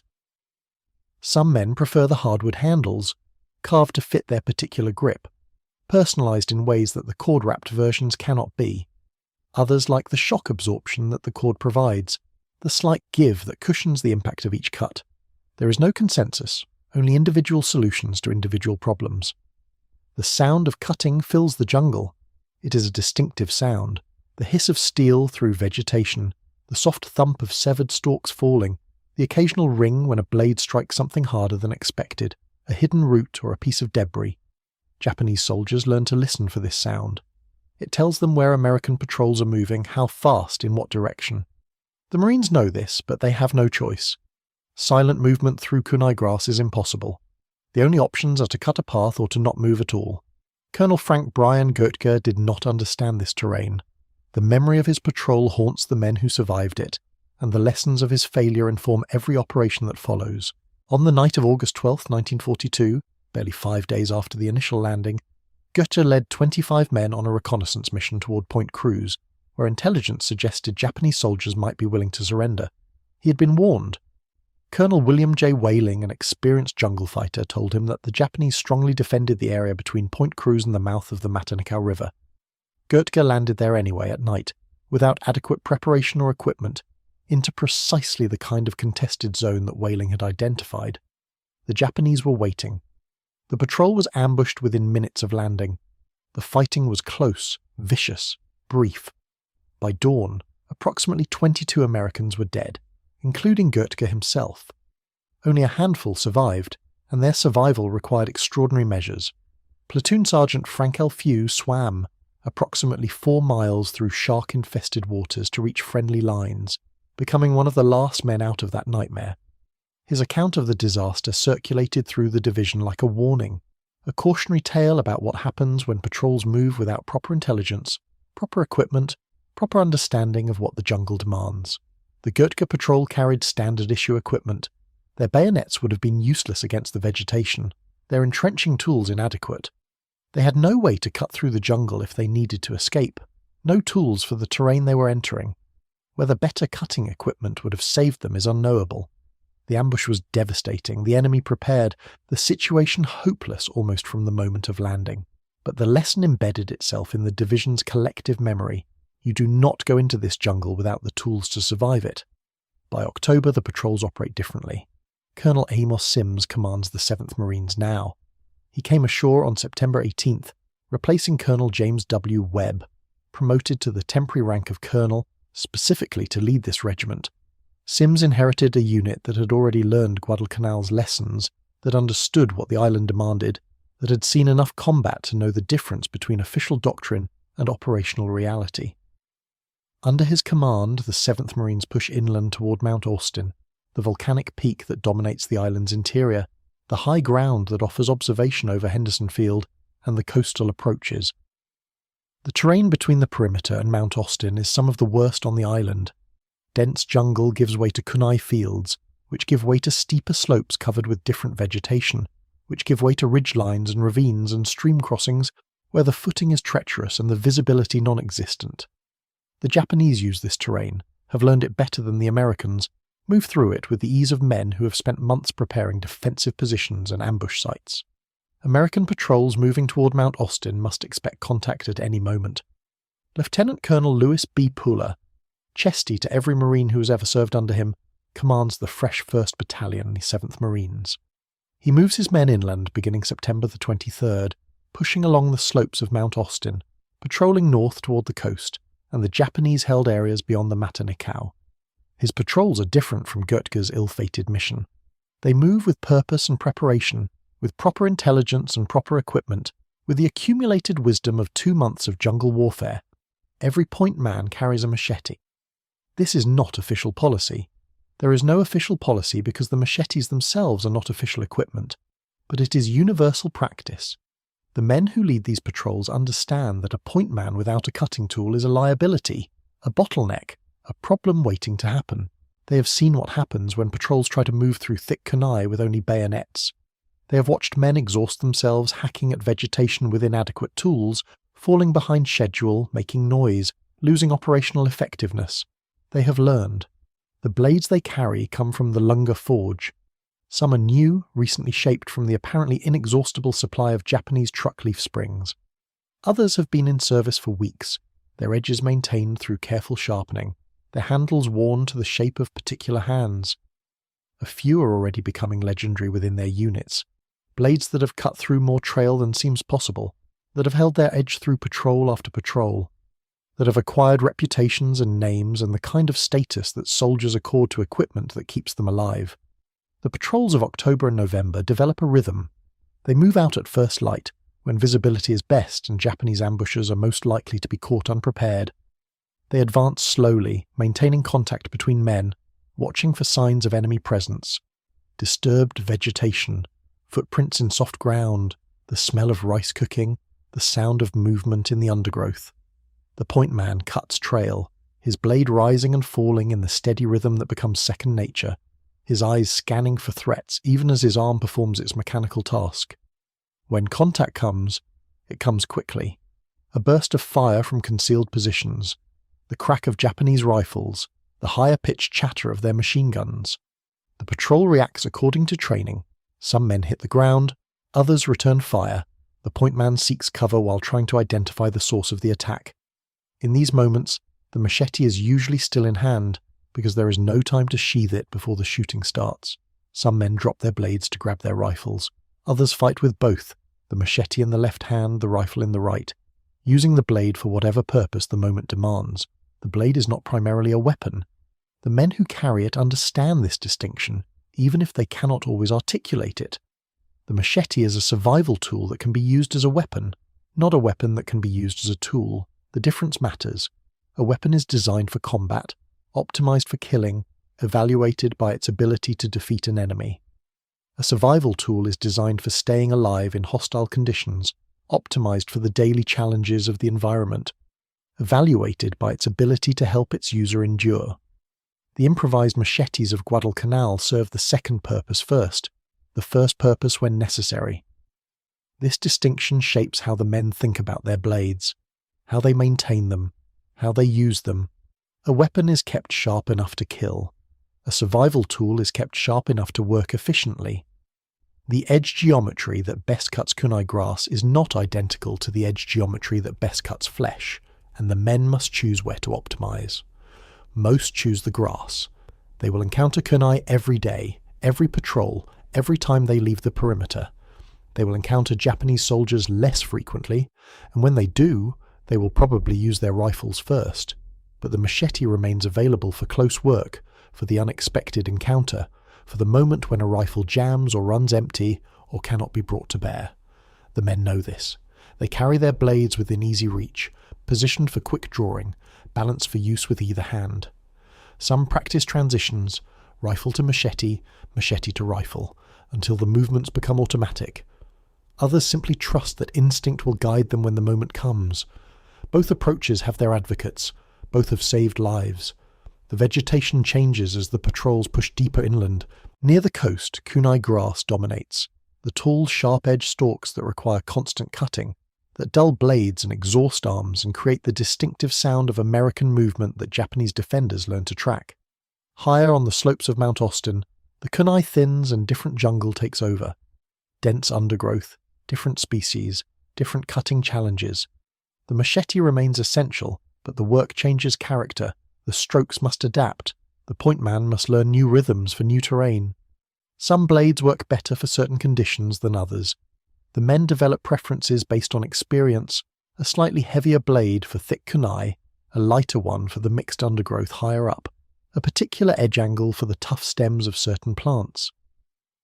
The forge at Linga cannot accommodate all these preferences, cannot produce custom blades for every man and every mission, but it produces enough variety that the men can choose, can trade, can find the tool that suits their particular needs. The informal economy of improvised equipment flourishes. A blade that works poorly for one man works perfectly for another. Nothing is wasted. The stories begin to travel. By November 1942, the improvised machetes of the 1st Marine Division have become known beyond the unit that created them. The mechanisms of this knowledge transfer are informal but effective. The networks of information that connect fighting units in any war, that carry news and techniques and solutions from one command to another. Liaison officers visit from other formations and see the blades in use. Rotating personnel transfer to new units and bring their equipment with them. Men talk across unit boundaries during the brief moments of contact that military operations allow. Lieutenant Colonel Evans F. Carlson leads 2 companies of the 2nd Marine Raider Battalion ashore at Aola Bay before dawn on November 4, 1942. His mission is ambitious. A long patrol from Aola Bay to the Matanikau River, approximately 40 miles in a straight line but closer to 150 miles of actual hiking, through some of the worst terrain on the island. The patrol will operate for 29 days, living off the land where possible, calling in resupply drops when necessary, hunting Japanese forces and disrupting their operations in the interior. Carlson's raiders arrive with their own equipment, their own doctrine, their own hard-won knowledge from previous operations. But Guadalcanal presents challenges they have not encountered before, and they are quick to learn from the Marines who have been fighting here for 3 months. The improvised machetes attract immediate attention. Carlson's men recognize good equipment when they see it. They are raiders, specialists in unconventional operations. the kind of soldiers who evaluate every tool by its practical utility rather than its official provenance. The blades from the Lunga forge pass the evaluation easily. The transfer happens organically. Men trade equipment, share techniques, demonstrate the proper stroke for cutting kunai. Some second raider Marines acquire blades from the Lunga forge directly, visiting the machine shop during the overlap between units. Others receive blades from 1st Division Marines they encounter in the field, gifts or trades or simply equipment passed from one fighting man to another. By the time Carlson's patrol begins its long march on November 6th, some of his men carry the improvised machetes that the 1st Pioneer Battalion created from Japanese truck springs. The patrol is brutal, 150 miles through jungle and kunai, over ridgelines and through ravines, in constant contact with Japanese forces who know the terrain better than the Americans and fight with desperate determination. Carlson will later claim that his troops kill 488 Japanese soldiers while suffering only 16 killed and 17 wounded. The numbers may be inflated, combat claims often are, but the effectiveness of the patrol is undeniable. The second raiders emerge from the jungle on December 4th, exhausted but intact, having demonstrated that American forces can operate in this terrain for extended periods. The machetes that make this patrol work, both the ones acquired from the Lunga forge and the cutting tools the raiders brought with them, become part of the story that spreads through the Marine Corps. Carlson talks about his patrol, about the lessons learned, about the equipment that proved essential. His men talk to other Marines, to other units, to anyone who will listen about what they experienced and what they needed to survive it. The informal knowledge network expands, carrying information about improvised jungle tools to units that have never seen Guadalcanal. The army arrives in October.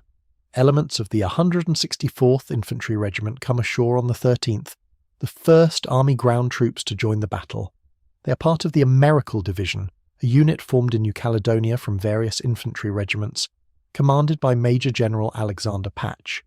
Their arrival begins the slow process of relieving the exhausted 1st Marine Division, a process that will not be complete until December 9th, when the Americal Division formally takes over the Guadalcanal operation. The Army soldiers encounter a Marine Corps that has been fighting here for more than 2 months. They see equipment they do not recognize, improvised tools and modified weapons and adaptations that no training manual ever described. They see Marines carrying machetes that are clearly not standard issue, blades with distinctive curves and wrapped handles, and the look of handmade equipment. They ask questions. Where did these come from? How do they work? Can we get some? The 1st Marine Division does not hoard its innovations.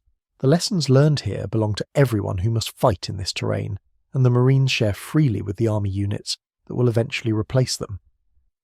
The improvised machetes are explained, demonstrated, sometimes given as gifts to Army soldiers who will need them when the Marines depart. The techniques are taught: the proper stroke for kunai, the right angle for cutting thick undergrowth, the maintenance required to keep an edge sharp in humid conditions. The Army learns what the Marines have learned, inherits the solutions that the Marines have created. By December, the knowledge has spread far beyond the 1st Marine Division. The second raiders have carried it through their long patrol. The Army has absorbed it through direct contact with Marine units. Liaison officers and observers have noted it in their reports, documented the improvised equipment that has proven so essential, raised questions about why official channels failed to provide what the frontline troops needed. The path from local improvisation to institutional awareness is opening slowly, through the accumulated weight of too many independent observations to ignore. The Quartermaster Corps begins to pay attention. Their observers have been on Guadalcanal since the early weeks of the campaign, noting supply problems, documenting equipment failures, recording the improvisations that units develop to address official shortcomings. They see the machetes. They ask about them. They take notes on specifications, the length, the weight, the curve, the edge geometry, the handle construction. They photograph the blades when they can, measure them when possible, collect samples to send back through channels for analysis. The reports accumulate. In offices far from Guadalcanal, in procurement bureaus and equipment committees and logistics commands, the documentation piles up. 11,000 Marines rejected their standard-issue bayonets as useless for jungle work. An entire division adopted improvised cutting tools forged from salvaged enemy materials. The demand for these improvised blades exceeded supply throughout the campaign. Official equipment failed, unofficial equipment succeeded. The bureaucracy stirs slowly in the way that large organizations always respond to field requirements. There will be committees and studies and analyses. There will be debates about specifications and manufacturing processes and procurement contracts. There will be delays, months of delays, because nothing moves quickly through military supply channels, because every decision must be justified and approved and funded. The men on Guadalcanal will not see the results of this bureaucratic awakening. They will have left the island, moved on to other campaigns, before the official response arrives, but the response is coming. In the machine shop at Lunga Point, the work continues. The forge still burns, the hammers still fall, the grinders still spin. The demand has not diminished. If anything, it has increased as more units recognize the value of proper cutting tools. The 1st Pioneer Battalion engineers have trained additional men to help with production, expanding their workforce to meet the insatiable need. They produce 30 blades per day now, sometimes more, each one shaped by hands that have learned through repetition what the jungle requires. The blades that leave this shop carry something beyond their steel. They carry the accumulated wisdom of 4 months of jungle warfare, the refinements of constant use and feedback, the evolution from crude first attempts to sophisticated tools. They carry the names of the men who made them and the names of the men who used them, the informal ledger of who forged which blade for which patrol. They carry the stories of Henderson Field and Edson's Ridge and the Matanikau actions, the battles where they proved themselves, the nights when they meant the difference between survival and death. The men who carry these blades understand what they represent. They understand that they are holding tools forged from defeat, Japanese steel from Japanese trucks, abandoned by Japanese forces who fled when the Marines landed. They understand that this transformation, from enemy material to American weapon, mirrors something larger about the campaign itself. The Japanese built the airfield that the Marines now hold. The Japanese created the infrastructure that the Marines now use. The Japanese provided the raw materials that the Marines now shape into instruments of their own victory. The improvised machete of Guadalcanal embodies this transformation. It is adaptation made manifest, survival through ingenuity, American resourcefulness expressed in 14 to 18 inches of salvaged steel. The men who carry these blades do not articulate this symbolism. They are too busy fighting, too exhausted from patrol, too focused on the immediate demands of survival to theorize about larger meanings. But they feel it. They know what these blades represent. They carry them with pride that goes beyond mere utility, and the blades travel. They move with the men who wield them, from unit to unit, from island to island, from the particular hell of Guadalcanal to whatever campaign comes next.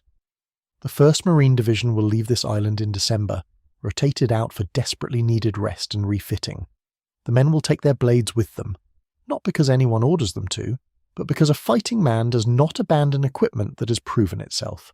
The improvised machetes of Lunga Point will appear on other battlefields, in other jungles, carried by Marines who remember what these tools meant and what they made possible. The story is becoming larger than any single unit, any single island, any single campaign. What began as a desperate improvisation by Pioneer Battalion mechanics in a captured Japanese machine shop is becoming something else, a template, a doctrine, a shared understanding of what jungle warfare demands. The knowledge travels through the informal networks of fighting men, spreads from the 1st Marine Division to the 2nd Raiders, to the army units arriving for their turn in this war. The night falls over Guadalcanal. In the machine shop at Lunga Point, the forge glows orange against the darkness. The hammers cease their work until dawn, but the heat lingers. The tools wait. The raw materials accumulate for tomorrow's production. Outside, the island breathes its humid breath, the jungle stirring with sounds that the Marines have learned to distinguish. The calls of night birds, the rustle of wind through kunai, the occasional crack of rifle fire from the perimeter where nervous sentries engage shadows that may or may not be Japanese infiltrators. Tomorrow, the patrols will go out again. The point men will take their places at the front of the columns, their blades already drawn, ready for the work that begins at the perimeter's edge. The cutting will resume, the steady rhythm of steel through vegetation, the sound of American movement that carries through the jungle. The blade will rise and fall, clearing the path that makes everything else possible. The story continues, but now it begins to leave the island. In the closing weeks of 1942, A different kind of observer walks the perimeter at Lunga Point. He wears the same sweat-stained utilities as the men around him, the same boondockers caked with volcanic mud, but his mission differs from theirs. He is not here to fight. He is here to watch, to measure, to document.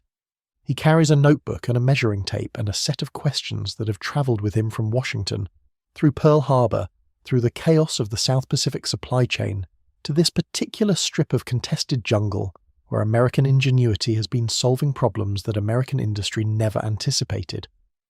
The Quartermaster Corps has sent observers to every active theatre, men tasked with understanding what works and what fails, what the troops need, and what they improvise when the need goes unmet. This particular observer, one among dozens scattered across the Pacific, has been directed to examine a phenomenon that has appeared in multiple after-action reports. References to improvised cutting tools, field-manufactured blades, informal production systems operating outside normal supply channels. The reports have been fragmentary, contradictory, incomplete. Some mention captured Japanese equipment, some reference metalworking operations. All of them agree on one point. The men on Guadalcanal have created something that the system did not provide, and that something appears to be working. He finds the machine shop at Lunga Point still operating, the mechanics still forging blades from salvaged steel, the informal production line still turning out tools at a rate that would have seemed impossible 4 months ago. He watches the process from beginning to end, the selection of leaf springs, the cutting and shaping, the grinding and tempering, the attachment of handles wrapped in parachute cord or leather, stripped from abandoned equipment. He measures completed blades with the precision that his training demands. Overall length, blade length, width at the widest point, weight, balance point. He notes the materials, the techniques, the variations between individual pieces. He interviews the mechanics who do the work, the Marines who carry the finished products, the officers who have incorporated these tools into their operational planning. What he records in his notebook represents the translation of field knowledge into institutional language. The blade dimensions fall within a consistent range: 14 to 18 inches of cutting edge, 3 inches of width at the belly, a forward-weighted balance that concentrates mass where cutting force is needed. The steel specification remains consistent: automotive leaf spring steel, salvaged from Japanese vehicles, with carbon content and hardness characteristics that prove remarkably suitable for the intended purpose. The handle design has evolved through use. Cord wrapping provides grip in wet conditions, the tang runs full length through the handle for strength, the pommel is left blunt and heavy for hammering tasks. The grind pattern follows a convex curve that combines cutting efficiency with edge durability, a shape that the mechanics discovered through trial and error, that the men refined through daily use, that now appears on nearly every blade produced. The observer documents what the blades can do. He records testimonies from patrol leaders who describe the difference between moving through jungle with these tools and without them. He notes the rates of vegetation clearance, the maintenance requirements, the durability under field conditions. He collects data on blade failures, the occasional breakage, the edge rolling that occurs with certain steel batches, the handle problems that emerge after weeks of hard use. He gathers the negative information as carefully as the positive, understanding that any procurement recommendation must account for limitations as well as capabilities. He also documents what the system failed to provide. The M1905 bayonet, still standard issue, remains useful for exactly one purpose: fixing to a rifle for close combat, and useless for the vegetation work that dominates jungle operations. The entrenching tool, designed for digging in European soil, bounces off the coral and volcanic rock of these islands. The machete pattern carried by some units, the 1912 design intended for brush clearing, proves too light for kunai grass, too awkwardly balanced for the sustained work of patrol movement. The men have not improvised these blades from perversity or preference. They have improvised them because the system gave them no alternative. This is the pivot that the observer's report must navigate: how to convey field necessity to bureaucratic channels that measure requirements against standardized criteria. The Quartermaster Corps thinks in terms of specifications, bid processes, contractor capabilities, production schedules. The mechanics at Lunga Point think in terms of what works. The observer must translate between these languages, must frame improvisation in terms that procurement officers can understand and act upon. His report, when completed, will travel back through the same channels that brought him here. It will join other reports from other observers documenting other improvisations, water purification systems, ammunition carriers, medical equipment adaptations, the countless ways that fighting men reshape their tools to match their circumstances. Most of these reports will disappear into filing systems, read by clerks, noted by administrators, filed for future reference that never comes. But some will catch attention. Some will trigger the procurement machinery that moves, slowly, deliberately, through the stages of design review, material specification, contractor selection, production authorization. The observer cannot know, as he measures blades and interviews mechanics in the humid air of Guadalcanal, whether his report will be among those that matter. He cannot know that the blade pattern he documents will eventually influence, though not directly determine, the specifications for cutting tools that will reach the Pacific Fleet in 1944. He can only do the work that his orders require: observe, measure, document, report. The rest belongs to a system larger than any individual, slower than any campaign, operating on timescales that the men fighting and dying on this island cannot afford to consider. The observer departs Guadalcanal in early 1943, carrying his notebooks and measurements back toward headquarters. Behind him, the machine shop at Lunga Point continues its work. The blades continue to multiply, to spread, to prove themselves in the daily operations of patrol and perimeter defense.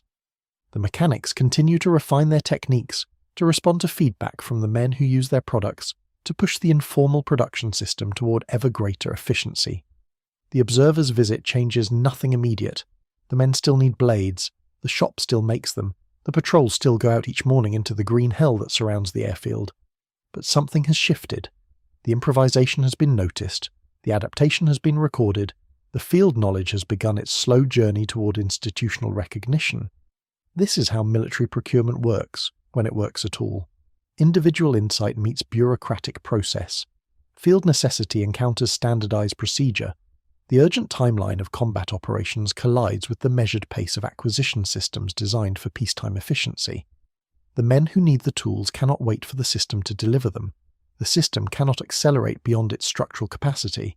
The gap between need and supply fills with improvisation, adaptation, field expedient solutions that keep fighting forces functional until the formal channels catch up. The USMC Bolo development cycle of 1943 reflects this collision. By spring, the reports from Guadalcanal and other Pacific operations have accumulated sufficiently to trigger formal review. The Navy Department's Bureau of Supplies and Accounts, the organizational entity responsible for Marine Corps procurement, begins the process of evaluating requirements for jungle cutting tools. The evidence is clear, current issue items are inadequate. The men need something better. The question becomes what, exactly, that something should be. The competing proposals emerge from different corners of the military-industrial complex. Collins & Company of Hartford, Connecticut, brings a century of edge tool manufacturing experience. They have made machetes for agricultural use, for military contracts, for every application requiring a heavy cutting blade. Their engineers study the reports from the Pacific, examine the measurements taken by observers like the man who visited Lunga Point, and develop specifications that draw on their industrial expertise. Bridle Cutlery Company offers its own proposal, leveraging manufacturing capacity that has already been converted to wartime production. Clyde Cutlery Company of Clyde, Ohio enters the competition with production capabilities suited to large-scale military contracts. The proposals differ in detail but converge on fundamentals. The blade must be long enough for effective vegetation work. The consensus settles around 18 inches, the upper end of the Lunga pattern range. The weight must be forward concentrated for cutting efficiency. The convex grind that the Guadalcanal mechanics discovered through trial and error appears in the formal specifications. The handle must provide secure grip in wet conditions while remaining durable under field use. Here the industrial proposals diverge from the field pattern, substituting pressed fibre for the parachute cord wrapping that characterised the improvised blades.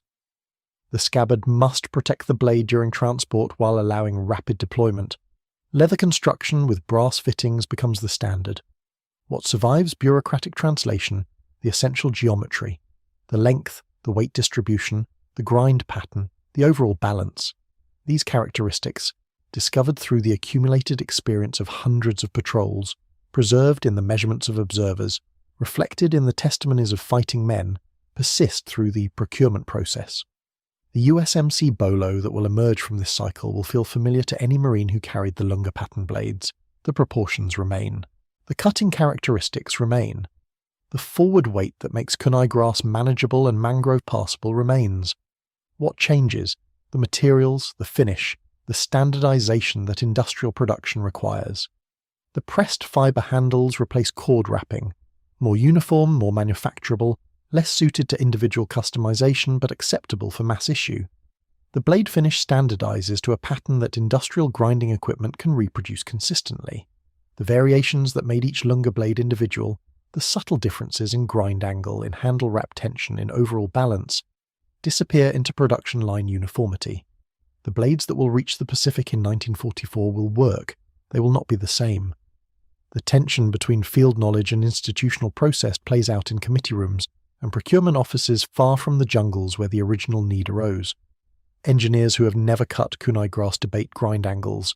Administrators who have never carried a blade on patrol calculate production costs.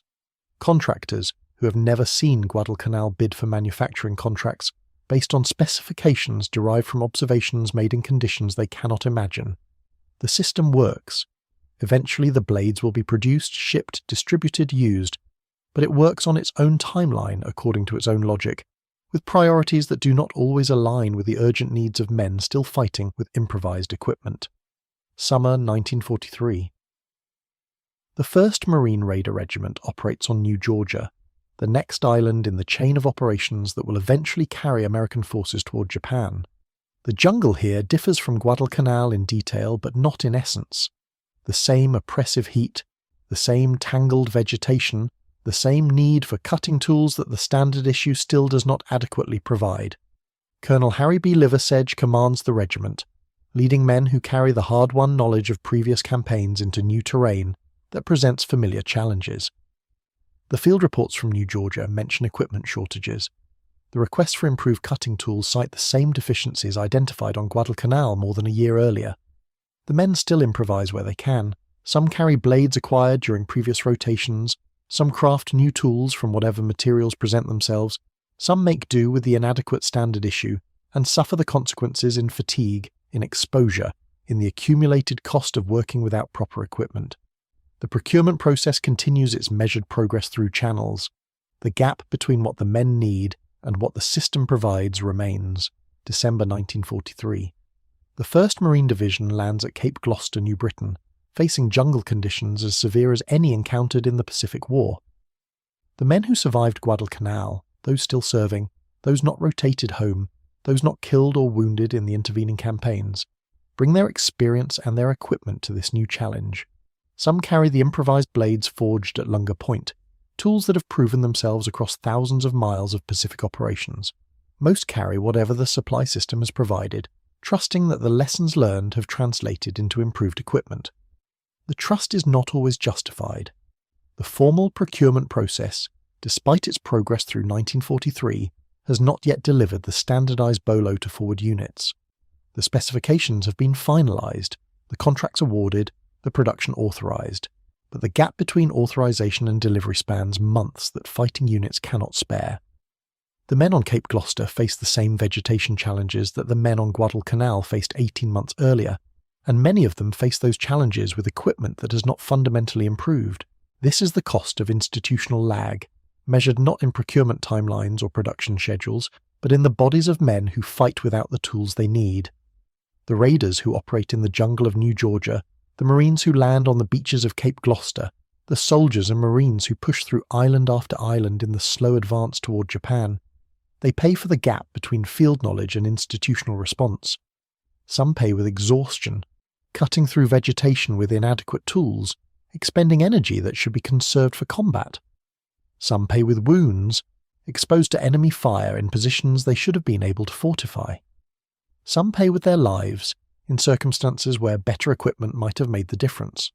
The documentary record does not capture all of these costs. The after-action reports mention equipment deficiencies in clinical language that obscures the human reality behind the administrative phrasing. The field reports note shortages without detailing the consequences. The procurement files track the progress of specifications and contracts without reference to the men still waiting for the results of bureaucratic processes to reach the front lines. The gap between what the system recorded and what the men experienced remains, like so much of war, beyond the reach of official documentation. What the records do show, the requests kept coming. From New Georgia, from Bougainville, from Cape Gloucester, from every island where American forces encountered jungle conditions, the calls for improved cutting tools accumulated in the files of the Bureau of Supplies and Accounts. The men who wrote these requests, company commanders, battalion supply officers, division quartermasters, knew what their men needed because they had seen the alternative. They had watched patrols exhaust themselves cutting through vegetation with inadequate tools. They had counted the casualties that accumulated when movement slowed and positions became vulnerable. They had measured the gap between what the men required and what the system provided, and they had translated that measurement into the language of official requests. The requests eventually produce results. The procurement cycle completes. The contractors manufacture their products. The shipping lanes carry the standardized bolos toward the Pacific. But the timeline of this process, the months between identification of need and delivery of solution, cannot be compressed beyond certain limits. Men continue to fight during the interval. Campaigns proceed on schedules determined by strategic necessity, not procurement efficiency. The system delivers what it can, when it can, according to its own logic and limitations. The men who never got one in time leave no monument beyond the records of their service. The rosters of the 1st Raider Regiment list the names of those who fought on New Georgia without the standardized tools that might have made their work easier. The casualty reports from Cape Gloucester include men who fell in jungle conditions that demanded equipment the system had not yet provided. The informal histories passed between veterans mention the blades they wished they had, the tools they improvised from necessity, the gap between what they needed and what they received. This refusal of triumphalist narrative is essential to understanding what the improvised machete of Guadalcanal actually represents. The story is not one of unambiguous success. Problem identified, solution developed, need met. The story is one of adaptation under pressure, of field knowledge struggling against institutional inertia, of men solving their own problems because the system could not solve them fast enough. The blades forged at Lunga Point represent this struggle. They embody not just ingenuity but necessity, not just creativity but desperation, not just success but the failure that made success necessary. The mechanics who worked the forge at Lunga Point understood this. They understood that their production, however efficient, however skilled, could never meet the full demand. They understood that blades would always be allocated, prioritized, distributed according to need, while need always exceeded supply.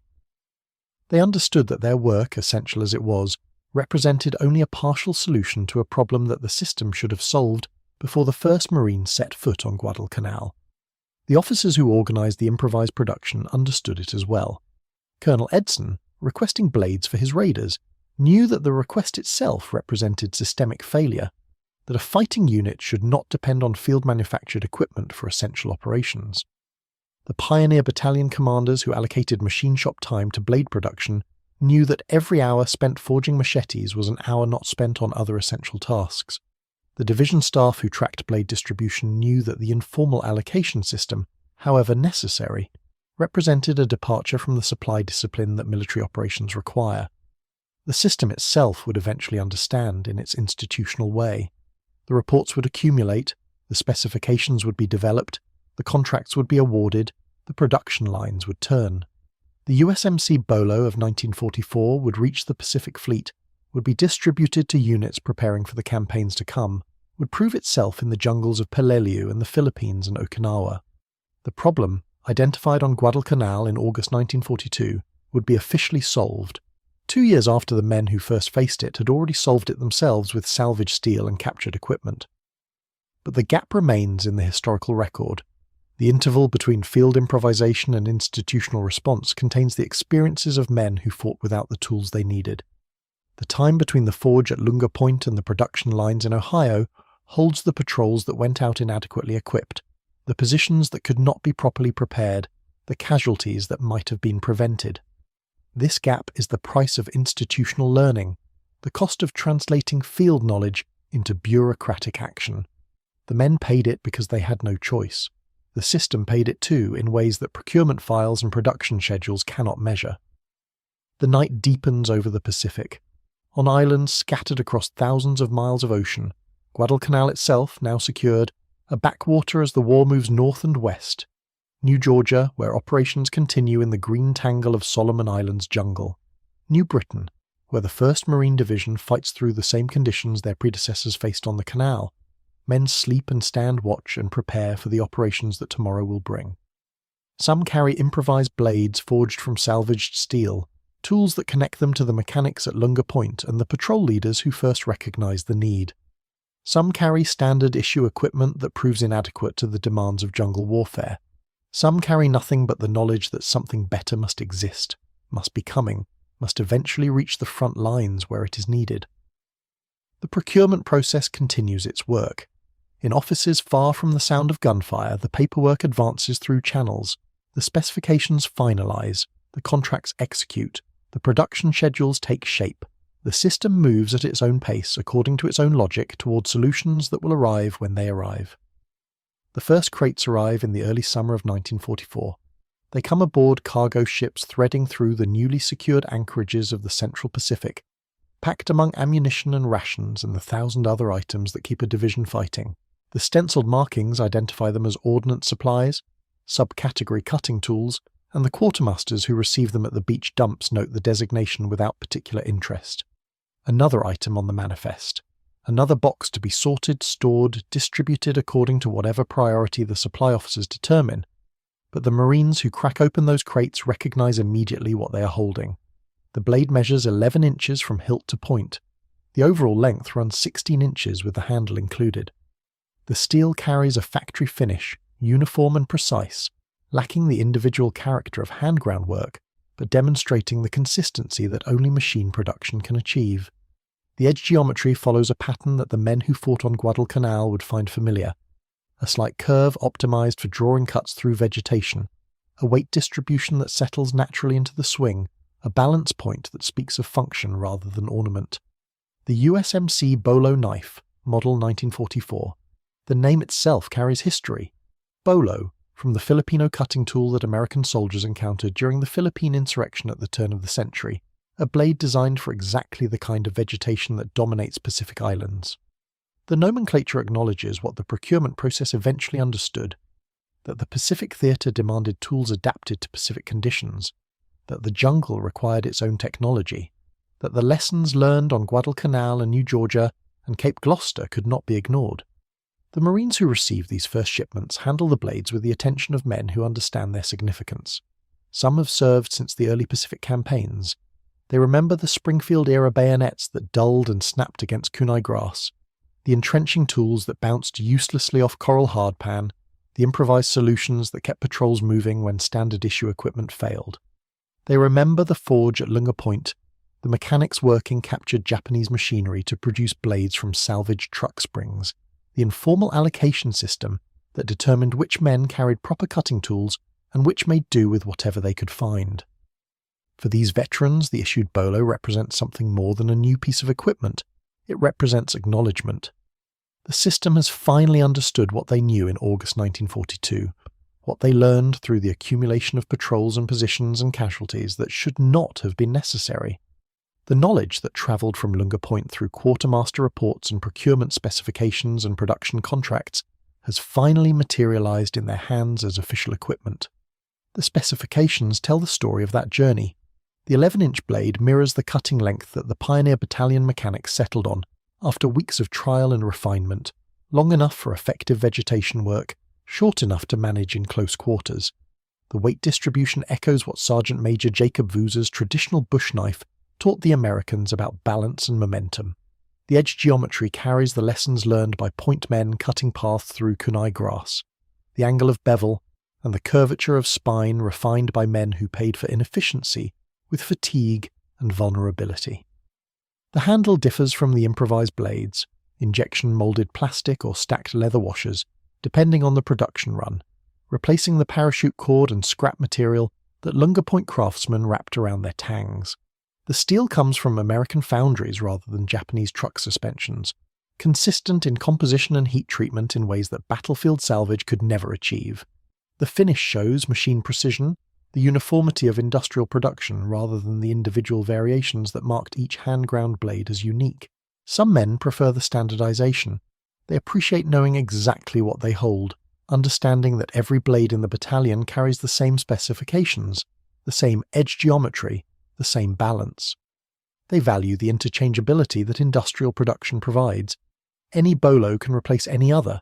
Any maintenance procedure applies to every tool. Any technique learned on one blade transfers immediately to another. Others regard the issued equipment with more complicated feelings.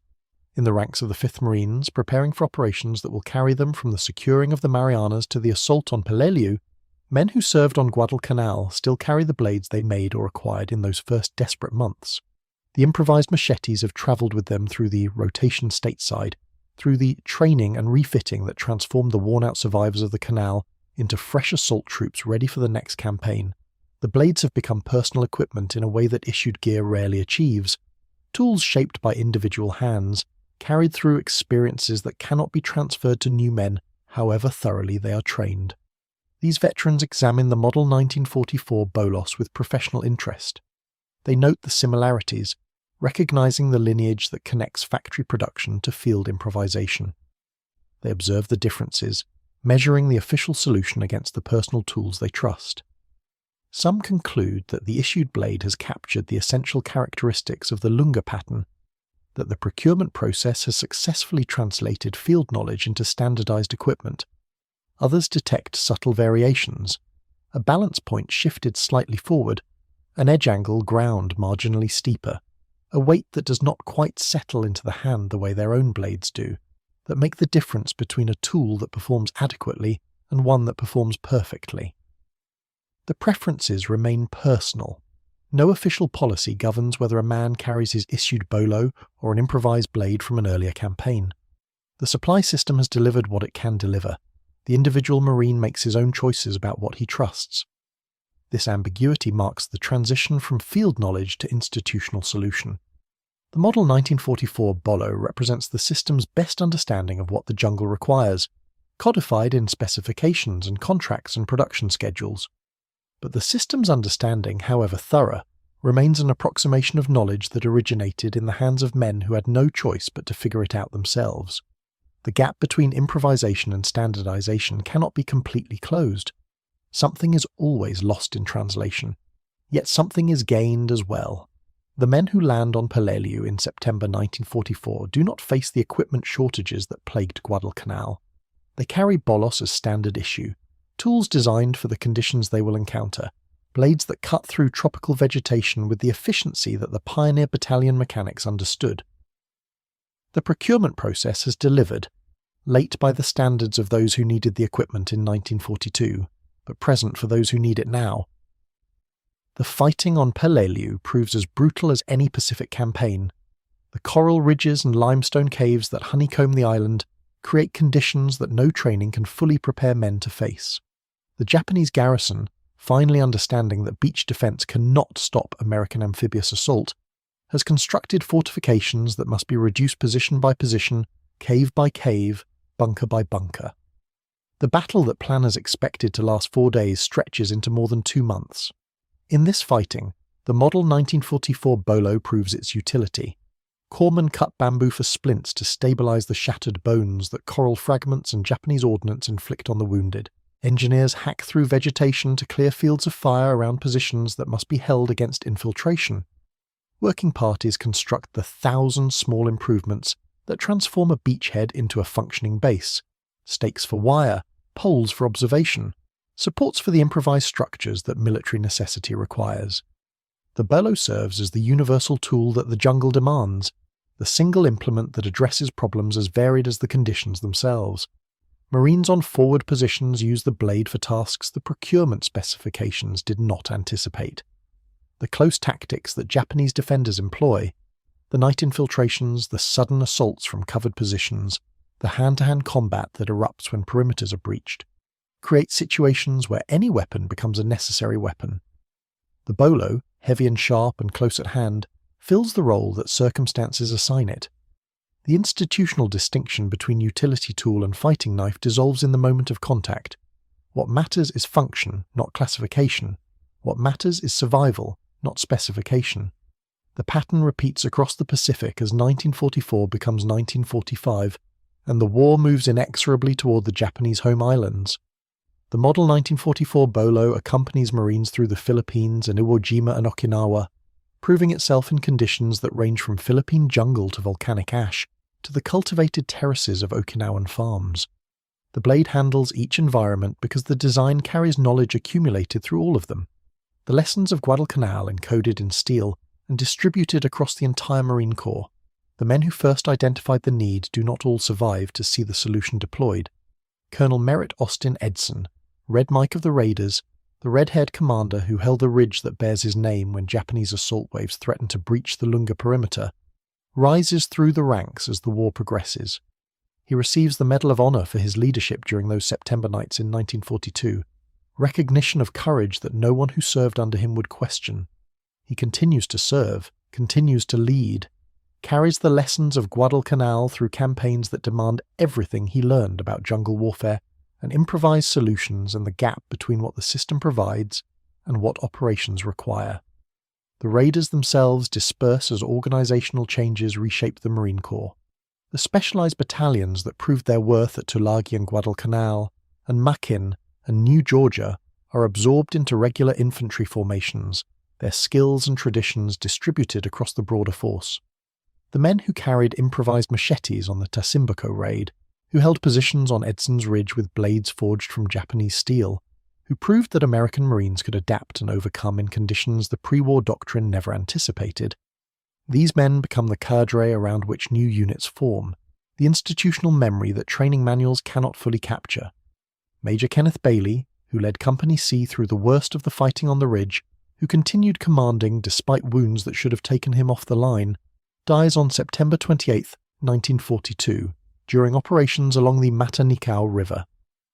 He receives the Medal of Honor posthumously, another name on the rolls of men who gave everything on Guadalcanal. Sergeant Major Jacob Vuza, the Solomon Islander whose traditional bush knife influenced the development of the improvised blade pattern, survives the war. His example of courage, the torture and bayoneting by the Achiki detachment, the crawl through jungle darkness to warn the American positions, the recovery that defied the severity of his wounds, becomes legend among the Marines who served on the canal. He returns to his people, carrying honours from both British and American commands, a bridge between the indigenous knowledge that helped shape the blade design and the military application that gave it purpose. The pioneer battalion mechanics who work the forge at Lunga Point scatter through the post-war world. Some remain in the Corps, carrying their skills through careers that translate battlefield improvisation into peacetime maintenance. Others return to civilian life, bringing with them knowledge that military service provided and civilian application can use. The forge itself falls silent as operations move north and west. The captured Japanese equipment eventually salvaged or abandoned as the military infrastructure of Guadalcanal transforms from active base to quiet backwater. Henderson Field continues to operate through the end of the war and beyond, the runway that Marines seized on August 8, 1942, serving aircraft that fly missions across the Pacific and into the post-war decades. The machine shop where the first blades took shape becomes part of the permanent installation, repurposed for the maintenance tasks that any airfield requires. The steel stock that once yielded machetes feeds other projects, other needs, the endless improvisation that military operations demand. The blades themselves survive in scattered repositories. Some remain in private hands, carried home by the men who made them or acquired them, kept as talismans of experiences that peacetime cannot replicate. These blades sit in closets and garages, in display cases and footlockers, in the accumulation of memorabilia that veterans preserve and sometimes share, and eventually pass to descendants who may or may not understand what the crude steel represents. The parachute cord handles fray and sometimes fall away. The edges require occasional maintenance to hold against the rust that humidity encourages. The steel shows its age but keeps its integrity. The same structural qualities that made truck leaf springs suitable for machetes, ensuring that the finished blades endure. Institutional collections preserve other examples. The National Museum of the Marine Corps holds objects from Guadalcanal, artifacts that document the campaign in steel and wood and fabric. Among the weapons and equipment, the improvised machetes occupy a particular category, not standard issue, not officially designated, but undeniably part of the material record of American military adaptation. These preserved blades undergo the careful handling that archival standards require, protected from the deterioration that affects objects in less controlled environments. Placed side by side, the improvised Lunga pattern machete and the production model 1944 bolo reveal their relationship. The curves of the blades echo each other, the result of convergent function, both designed for the same drawing cuts, through the same resistant vegetation. The weight distributions follow similar logic, the mass concentrated where momentum matters, the handles positioned where balance serves the user. The steel differs in composition and finish, handmade against factory-produced, but the working characteristics align because both blades exist to solve the same problem. The differences appear on close examination.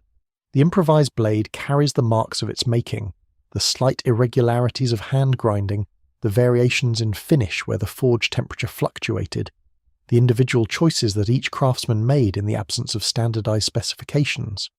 The production bolo shows machine precision, the uniformity that comes from dies and stamps and industrial process control. Neither characteristic is superior in absolute terms. Each represents a different mode of production, a different relationship between maker and tool. The lineage runs clear from one to the other.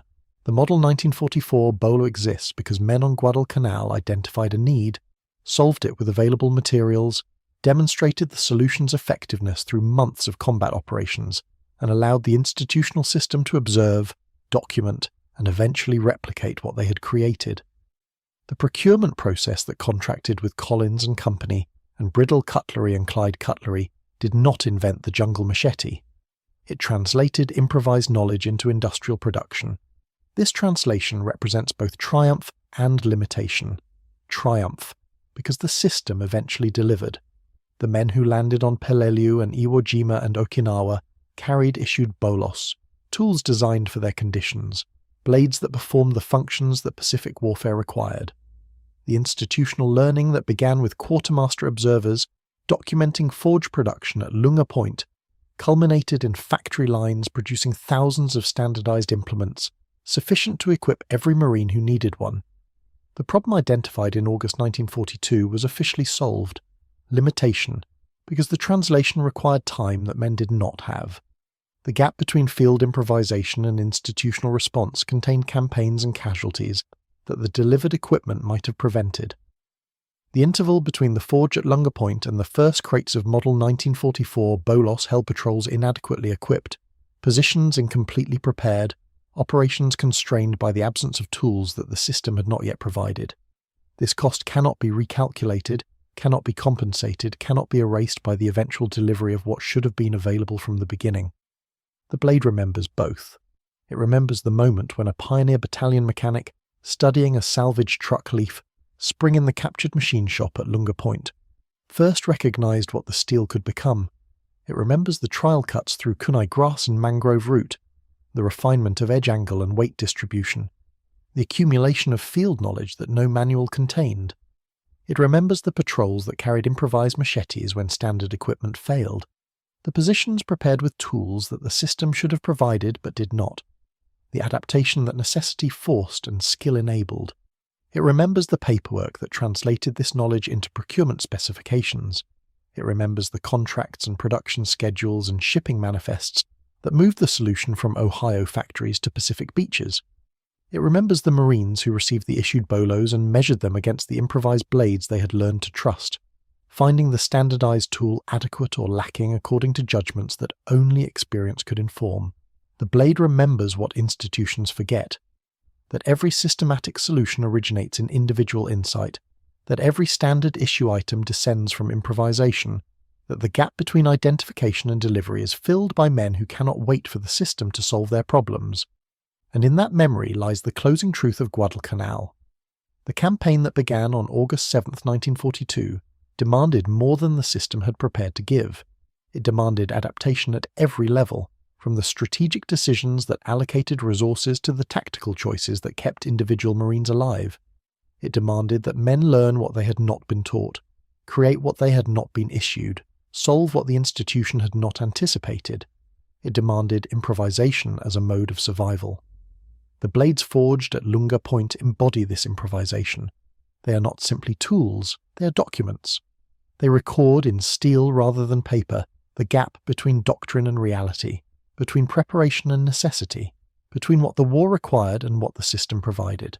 They tell the story of men who could not wait for solutions, who built what they needed from what they had, who translated their own experience into objects that subsequent generations could inherit.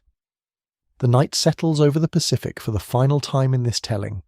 The war has moved on, the campaign's concluded, the victory secured through costs that numbers cannot adequately measure. On islands across the ocean, from Guadalcanal itself, quiet now, the jungle reclaiming what combat cleared, to the home islands where occupation forces manage a defeated empire. The tasks of peace replace the urgencies of war. The blades that served in the fighting find their peacetime roles, whether in continued service or preserved memory or simple domestic utility. In some closet, in some garage, in some careful collection or careless accumulation, a piece of Japanese truck steel rests. It measures perhaps 18 inches overall. The blade shows the marks of hand grinding, the slight irregularities that distinguish human work from machine production. The handle, if it survives, carries the wrapping of parachute cord or scrapped material that some pioneer battalion mechanic applied in the humid machine shop at Lunga Point in the desperate autumn of 1942. The edge, though years have passed, still holds. It holds the shape that men gave it when shaping was survival. It holds the weight that balanced correctly for drawing cuts through kunai grass. It holds the geometry that experience refined and necessity demanded. It holds the story of a war. A Marine picked up a leaf spring from a wrecked Japanese truck on an island called Guadalcanal. He understood what the steel could become. He carried that understanding to a machine shop where captured equipment waited for American purposes. He worked the forge and the grinder, translating knowledge into metal, and when he finished, he'd created something the system had failed to provide. The blade he made still holds an edge.